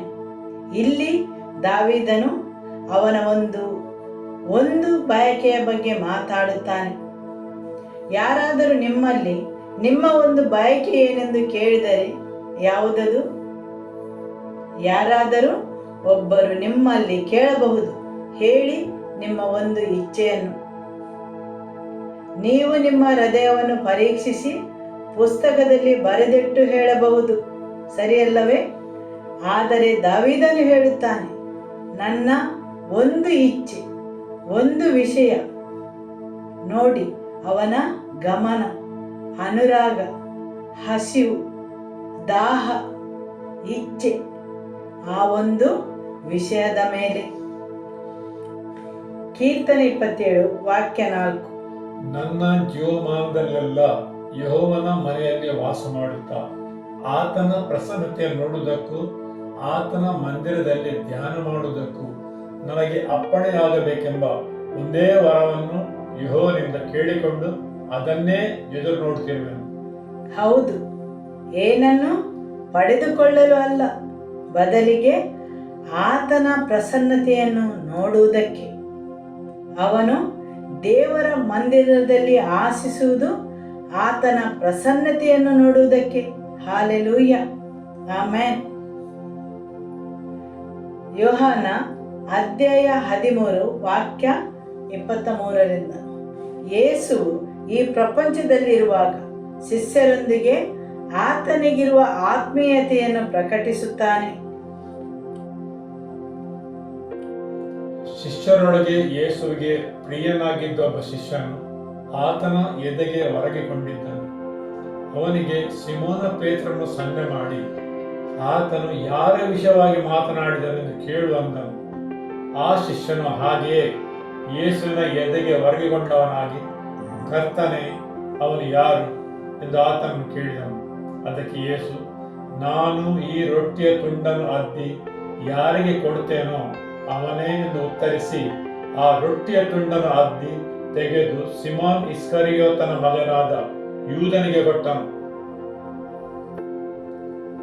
ಆಮೆನ್.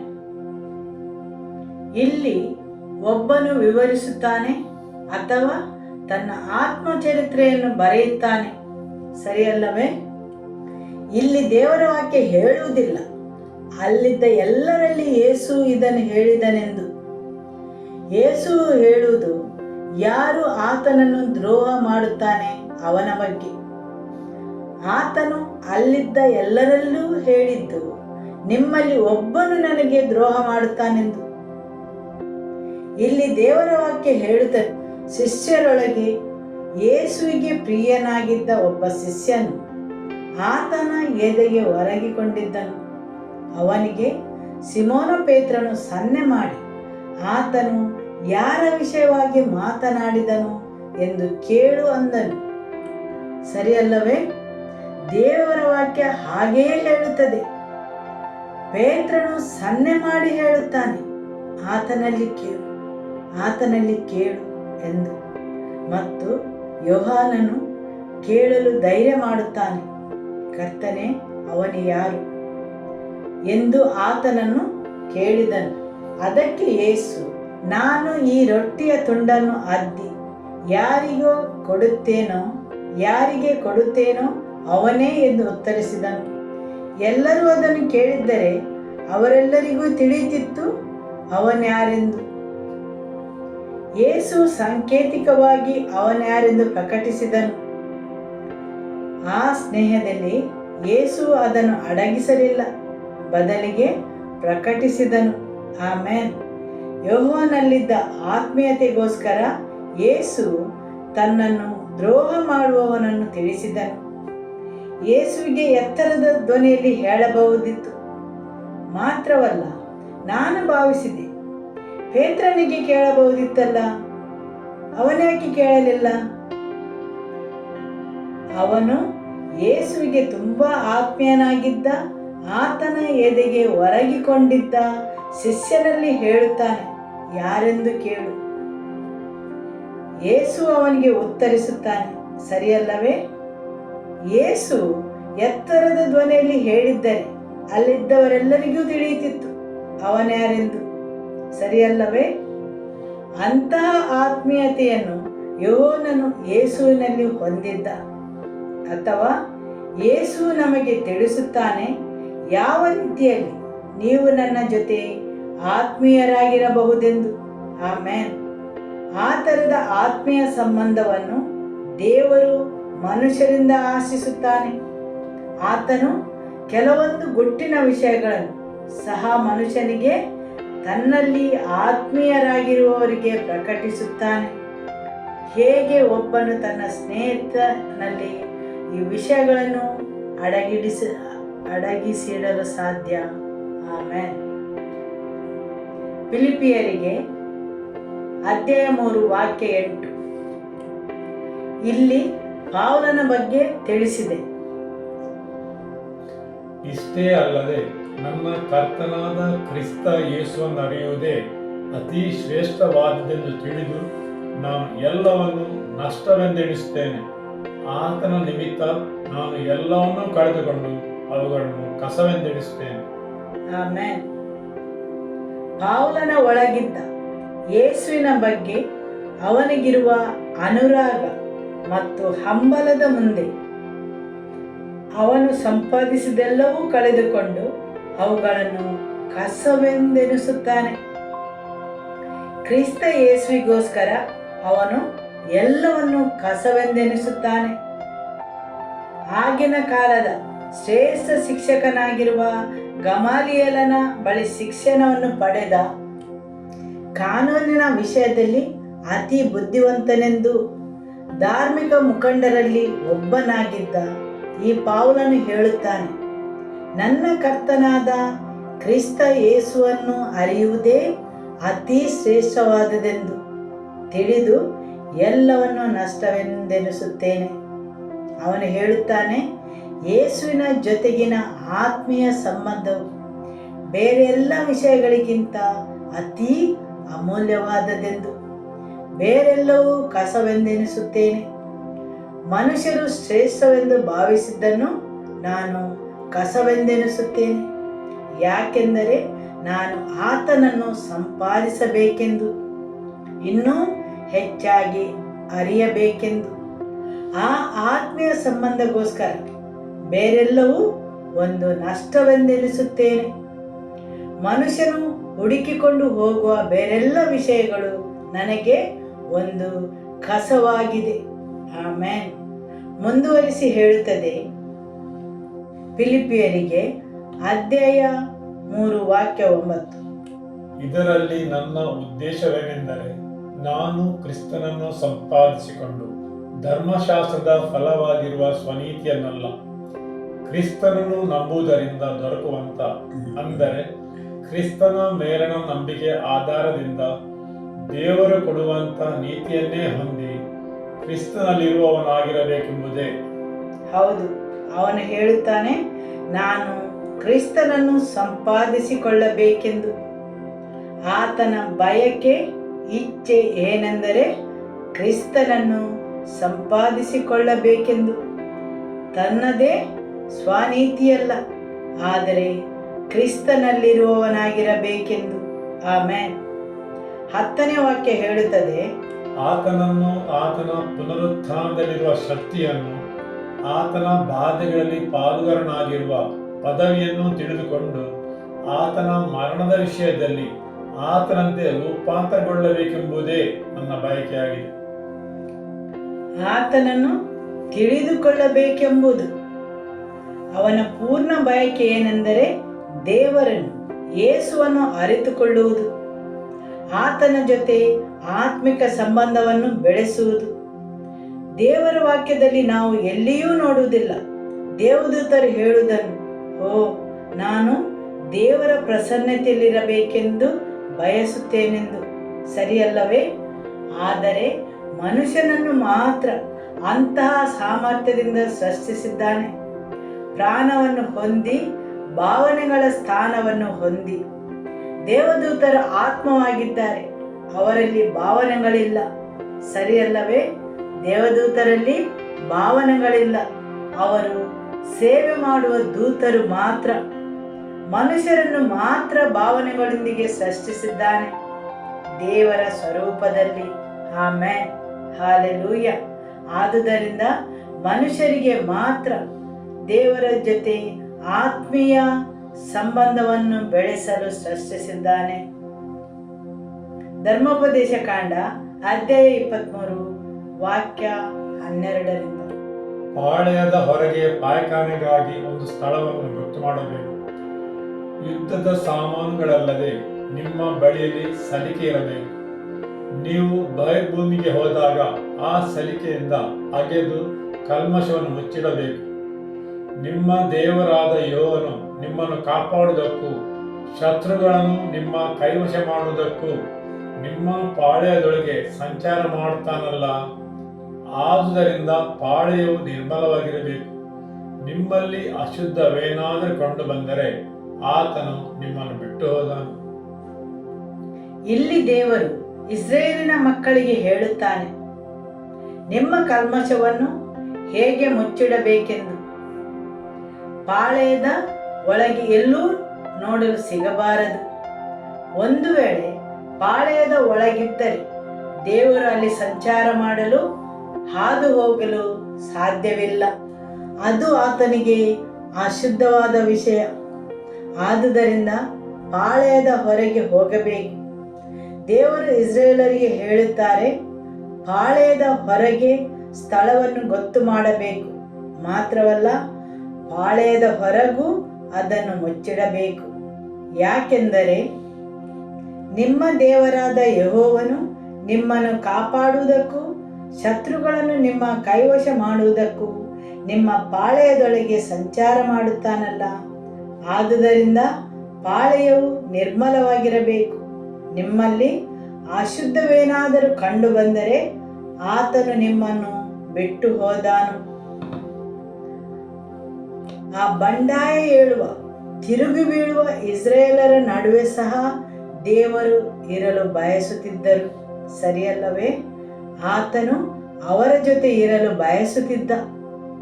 ದೇವರಾದ ಯೆಹೋವನು ತನ್ನ ಜನರ ಮಧ್ಯೆ ವಾಸಿಸಲು ಬಯಸುತ್ತಿದ್ದನು. ಪರಲೋಕ ಮತ್ತು ಭೂಲೋಕವನ್ನು ಸೃಷ್ಟಿಸಿದ ದೇವರು ತನ್ನ ಜನರ ನಡುವೆ ವಾಸಿಸಲು ಹಾತೊರೆಯುತ್ತಿದ್ದನು. ಜನರ ಮಧ್ಯದಲ್ಲಿ ವಾಸಿಸಲು ಬಯಸುತ್ತಿದ್ದನು. ಆತನಾಗಿಯೇ ಹೇಳುತ್ತಾನೆ, ನಿಮ್ಮ ಪಾಳೆಯದಲ್ಲಿ ಅಶುದ್ಧವೇನಾದರೂ ಕಂಡು ಬಂದರೆ ನನಗೆ ಸಂಚರಿಸಲು ಅಸಾಧ್ಯವಾದೀತೆಂದು, ಸರಿಯಲ್ಲವೇ? ಆಮೆನ್. ಆತ್ಮೀಯತೆಗೋಸ್ಕರ ಹಾತೊರೆಯುವ ದೇವರು, ಜನರೊಡನೆ ಸಂಪರ್ಕವನ್ನಿಡಲು ಬಯಸುವ ದೇವರು, ಬಂಡೇಳುವ ಇಸ್ರಾಯೇಲರೊಂದಿಗೆ ಸಹ ದೇವರ ವಾಕ್ಯ ಹೇಳುತ್ತದೆ, ಹಗಲಿನಲ್ಲಿ ಮೋಡದ ನೆರಳಾಗಿಯೂ ರಾತ್ರಿಯಲ್ಲಿ ದೀಪಸ್ತಂಭವಾಗಿಯೂ ಅವರೊಡನೆ ಇದ್ದನೆಂದು. ಅಂದರೆ ತಪ್ಪದೇ ಇರುವ ಆತನ ಪ್ರಸನ್ನತೆ. ಹಗಲಿನಲ್ಲೂ ರಾತ್ರಿಯಲ್ಲೂ ಆತನ ಪ್ರಸನ್ನತೆಯು ಜನರ ನಡುವೆ ಇತ್ತು. ಅವರ ಜೊತೆ ಇರಲು ಆತನು ಬಯಸಿದನು. ಅದರ ಸಂಕೇತವಾಗಿ ದೇವರ ಗುಡಾರ ಮತ್ತು ಮಂಜೂಷ ಅವರ ನಡುವೆ ಇತ್ತು. ಆತನ ಪ್ರಸನ್ನತೆ. ಆತನು ಜನರ ನಡುವೆ ಇರಲು ಬಯಸಿದನು. ಆಮೆನ್.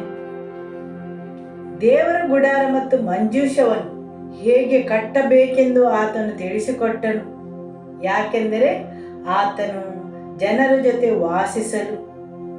ದೇವರ ಗುಡಾರ ಮತ್ತು ಮಂಜೂಷವನ್ನು ಹೇಗೆ ಕಟ್ಟಬೇಕೆಂದು ಹೇಳಿಕೊಟ್ಟನು, ತಿಳಿಸಿಕೊಟ್ಟನು.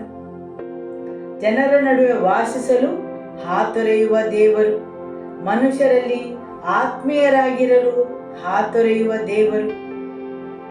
ಆಮೆನ್. ಹೊಸ ಒಡಂಬಡಿಕೆಯಲ್ಲಿ ನಾವು ನೋಡುತ್ತೇವೆ, ಯೇಸುವಿಗೆ ಕೊಟ್ಟ ಹೆಸರು ಇಮ್ಯಾನುವೇಲ್. ಹಾಗೆಂದರೇನು? ದೇವರು ನಮ್ಮ ಕೂಡ ಇದ್ದಾನೆಂದು. ಆಮೆನ್. ಯೇಸು ಈ ಭೂಮಿಗೆ ಬಂದ ಪ್ರಮುಖ ಕಾರಣವೇನೆಂದರೆ ದೇವರು ಮನುಷ್ಯರ ಜೊತೆ ವಾಸಿಸಲು. ಮನುಷ್ಯನ ಪಾಪವು, ಮನುಷ್ಯನ ಅಶುದ್ಧತೆಯಿಂದಾಗಿ ಆತನು ಮನುಷ್ಯರ ಜೊತೆ ವಾಸಿಸಲು ಅಸಾಧ್ಯವಾಯಿತು. ಆದುದರಿಂದ ಯೇಸು ಮನುಷ್ಯ ಶರೀರಧಾರಿಯಾಗಿ ಬಂದನು, ಒಬ್ಬ ಕನ್ನಿಕೆಯಲ್ಲಿ ಜನಿಸಿದನು, ಆತನ ರಕ್ತದಿಂದ ಬೆಲೆಯನ್ನು ತೆತ್ತು ಮನುಷ್ಯನು ಆತನ ನೀತಿವಂತತೆಯನ್ನು ಧರಿಸಿ ದೇವರು ಮನುಷ್ಯನ ಜೊತೆ ವಾಸಿಸುವಂತಾಗಲು. ದೇವರು ನಮ್ಮ ಕೂಡ ಇದ್ದಾನೆಂದು. ಇಮ್ಯಾನುವೇಲ್. ಹೌದು, ಯೇಸು ಭೂಮಿಗೆ ಬಂದ ಪ್ರಮುಖ ಉದ್ದೇಶವೇನೆಂದರೆ ದೇವರು ಮನುಷ್ಯರ ಜೊತೆ ಹಿಂತಿರುಗಿ ಬಂದು ವಾಸಿಸಲು. ಆಮೇನ್. ಮನುಷ್ಯರ ಜೊತೆ ಇರಲು ಆತನು ಇದನ್ನು ಆಯ್ಕೆ ಮಾಡಿದನು. ಆದುದರಿಂದ ತನ್ನ ಒಬ್ಬನೇ ಮಗನನ್ನು ಕಳುಹಿಸಿದನು. ಆತನು ಸತ್ತನು ನಮ್ಮ ಪಾಪಕ್ಕೆ ಪ್ರಾಯಶ್ಚಿತ್ತವಾಗಿ. ಆದುದರಿಂದ ಆತನು ನಮ್ಮ ಜೊತೆಯಲ್ಲಿ ವಾಸಿಸುವಂತಾಗಲು. ಅವರ ನಡುವೆ ಯಾವುದೇ ಅಶುದ್ಧತೆಯು ಇರದಂತೆ, ಯಾಕೆಂದರೆ ಆತನು ಜನರ ನಡುವೆ ವಾಸಿಸಲು ಬಯಸುತ್ತಾನೆ. ಆದುದರಿಂದ ಆತನು ಯೇಸುವಿನ ರಕ್ತವನ್ನು ಮಾತ್ರ ನೋಡಲು ಆಶಿಸುತ್ತಾನೆ. ನಿಮ್ಮ ಕಲ್ಮಶ ಮತ್ತು ಪ್ರತಿಯೊಂದು ಅಶುದ್ಧತೆಯನ್ನು ಮುಚ್ಚಲ್ಪಟ್ಟಿದೆ ಯೇಸುವಿನ ರಕ್ತದಿಂದ. ಆಮೇನ್. ನಿಮ್ಮಿಂದ ಹೊರಬರುವ ಪ್ರತಿಯೊಂದು ಕಲ್ಮಶವು ದೇವರ ಎದುರು ಅಶುದ್ಧವಾಗಿದೆ. ಮನುಷ್ಯರಿಂದ ಹೊರಬರುವುದೆಲ್ಲವೂ ದೇವರ ಎದುರಲ್ಲಿ ಅಶುದ್ಧವಾಗಿದೆ. ಆದುದರಿಂದ ದೇವರಿಗೆ ಜನರ ನಡುವೆ ಬರಲು ಅಸಾಧ್ಯವಾಗಿದೆ. ಅದು ಮನುಷ್ಯನ ನೆರಳಾಗಿದೆ. ಮನುಷ್ಯನಿಂದ ಹೊರಬರುವುದೆಲ್ಲವೂ ಅಶುದ್ಧವಾಗಿದೆ. ಆದುದರಿಂದ ದೇವರದನ್ನು ಮುಚ್ಚಿಡಬೇಕು, ಸರಿಯಲ್ಲವೇ? ಆಮೇನ್. ಯೇಸುವು ತನ್ನ ಮಹಿಮೆಯನ್ನು ಬರಿದು ಮಾಡಿ ಈ ಭೂಲೋಕಕ್ಕೆ ಬಂದನು. ದೇವರ ಜೊತೆ ಹಂಚಿಕೊಂಡಿದ್ದ ಆ ಮಹಿಮೆಯನ್ನು, ಯಾಕೆಂದರೆ ಆತನ ಮುಖಾಂತರ ದೇವರು ಮನುಷ್ಯರ ನಡುವೆ ವಾಸಿಸುವಂತಾಗಲು. ಆ ಥರದ ಆತ್ಮೀಯತೆಯನ್ನು ದೇವರು ಬಯಸುತ್ತಾರೆ, ಮನುಷ್ಯರ ಜೊತೆ ವಾಸಿಸಲು. ಅಪೊಸ್ತಲರ ಕೃತ್ಯ ಮತ್ತು ಕೊರಿಂಥದವರಿಗೆ ಬರೆದ ಪತ್ರಿಕೆಯಲ್ಲಿ ನಾವು ನೋಡುತ್ತೇವೆ, ನಮ್ಮ ದೇಹಗಳು ದೇವರು ವಾಸಿಸುವ ಸ್ಥಳವಾಗಿವೆ. ಅಲ್ಲಿ ದೇವರ ಆತ್ಮನು ವಾಸಿಸಲು. ಹೊಸ ಒಡಂಬಡಿಕೆಯ ಕ್ರೈಸ್ತ ಸಭೆ ಮಾತ್ರ ಆ ಅನುಭವವನ್ನು ಪಡೆದಿದೆ. ಬೇರೆ ಯಾವ ಜನಾಂಗವೂ ಆ ಗೌರವವನ್ನು ಹೊಂದಿಲ್ಲ. ಮನುಷ್ಯನ ದೇಹವು ದೇವರು ವಾಸಿಸುವ ಸ್ಥಳವಾಗಿದೆ. 1 ಕೊರಿಂಥದವರಿಗೆ ಅಧ್ಯಾಯ 3 ವಾಕ್ಯ 16 ಮತ್ತು ಅಧ್ಯಾಯ 6 ಮತ್ತು 19ರಲ್ಲಿ ಅದನ್ನು ಹೇಳಿದೆ. ನಾವು ಜೀವಂತ ದೇವರ ಆಲಯವಾಗಿದ್ದೇವೆ, ಅಂದರೆ ದೇವರು ಮನುಷ್ಯನ ಒಳಗೆ ವಾಸಿಸುತ್ತಾನೆ. ಅದಕ್ಕಿಂತ ಶ್ರೇಷ್ಠವಾದ ಆತ್ಮಿಕ ಸಂಬಂಧವನ್ನು ನೀವು ಹೊಂದಲು ಸಾಧ್ಯವಿಲ್ಲ, ಸರಿಯಲ್ಲವೇ? ಇಲ್ಲಿ ದೇವರು ನಿಮ್ಮೊಳಗೆ ವಾಸಿಸುತ್ತಾನೆ. ಅನೇಕ ಸಲ ನಾವು ದೇವರನ್ನು ನಮ್ಮಿಂದ ಹೊರಗೆ ಹುಡುಕುತ್ತೇವೆ.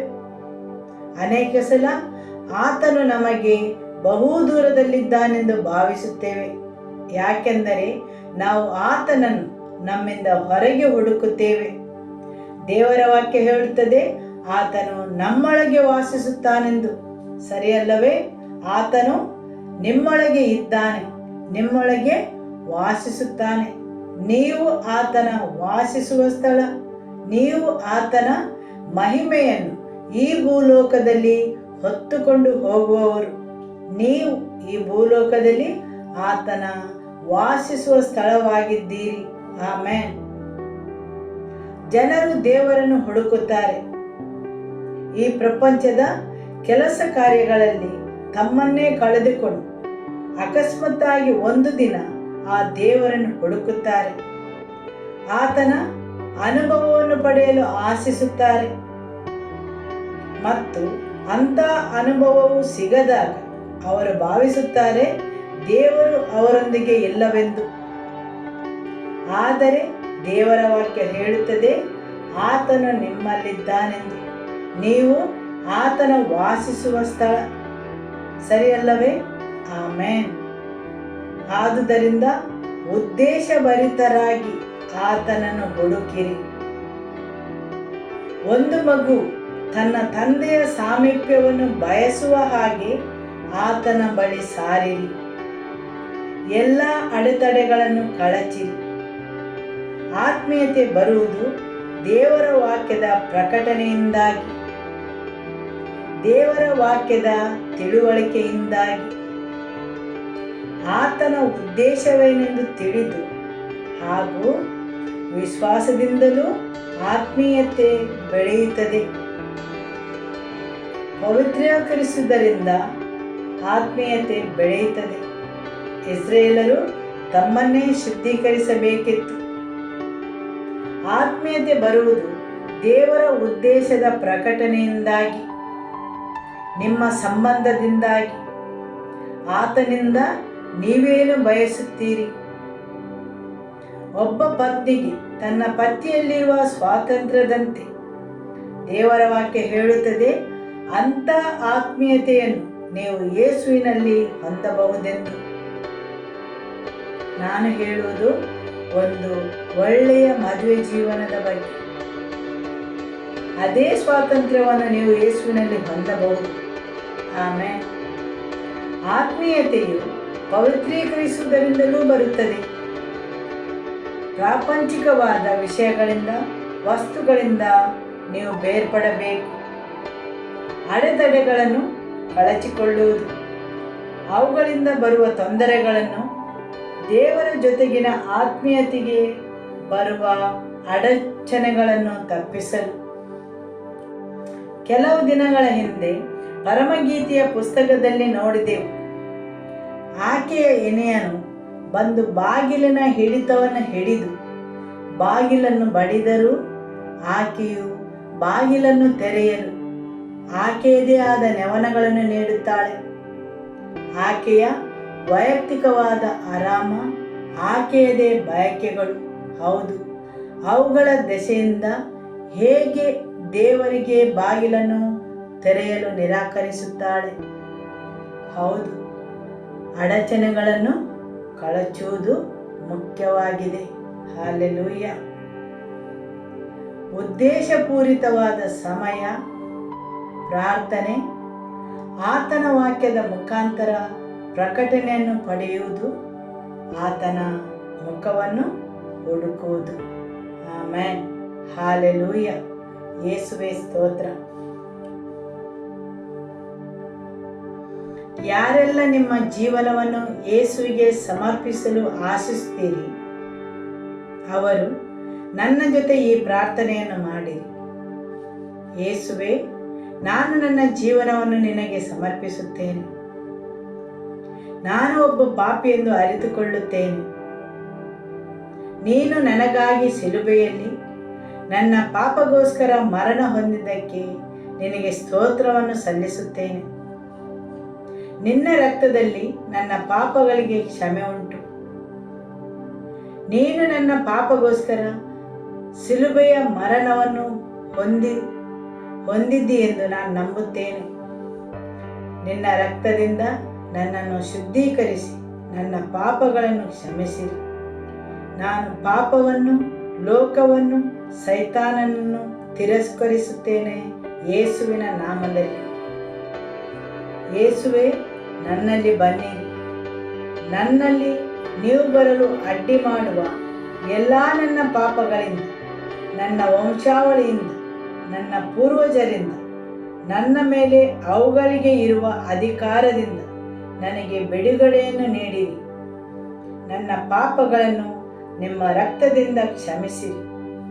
ಪವಿತ್ರಾತ್ಮರೇ, ನನ್ನಲ್ಲಿ ಬನ್ನಿರಿ. ಯೇಸುವೇ, ನನ್ನ ಜೀವನದಲ್ಲಿ ಬನ್ನಿರಿ. ಈ ದಿನ ನಾನು ನಿಮ್ಮನ್ನು ನನ್ನ ಜೀವನದಲ್ಲಿ ಬರಲು ಆಹ್ವಾನಿಸುತ್ತೇನೆ ಮತ್ತು ನನ್ನ ಸ್ವಂತ ರಕ್ಷಕನೆಂದು ಸ್ವೀಕರಿಸುತ್ತೇನೆ. Amen.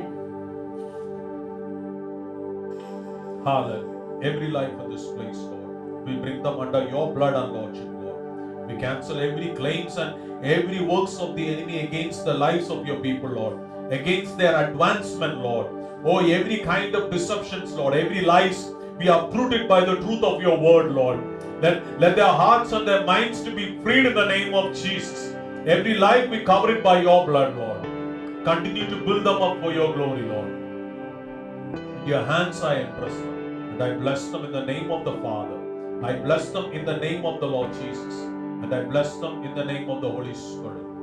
Amen. And may the love of God the Father, may the peace of our Lord Jesus Christ, and the fellowship of the Holy Spirit be with you all. Go in the peace of the Lord be with you. Amen. Hallelujah. Shalom.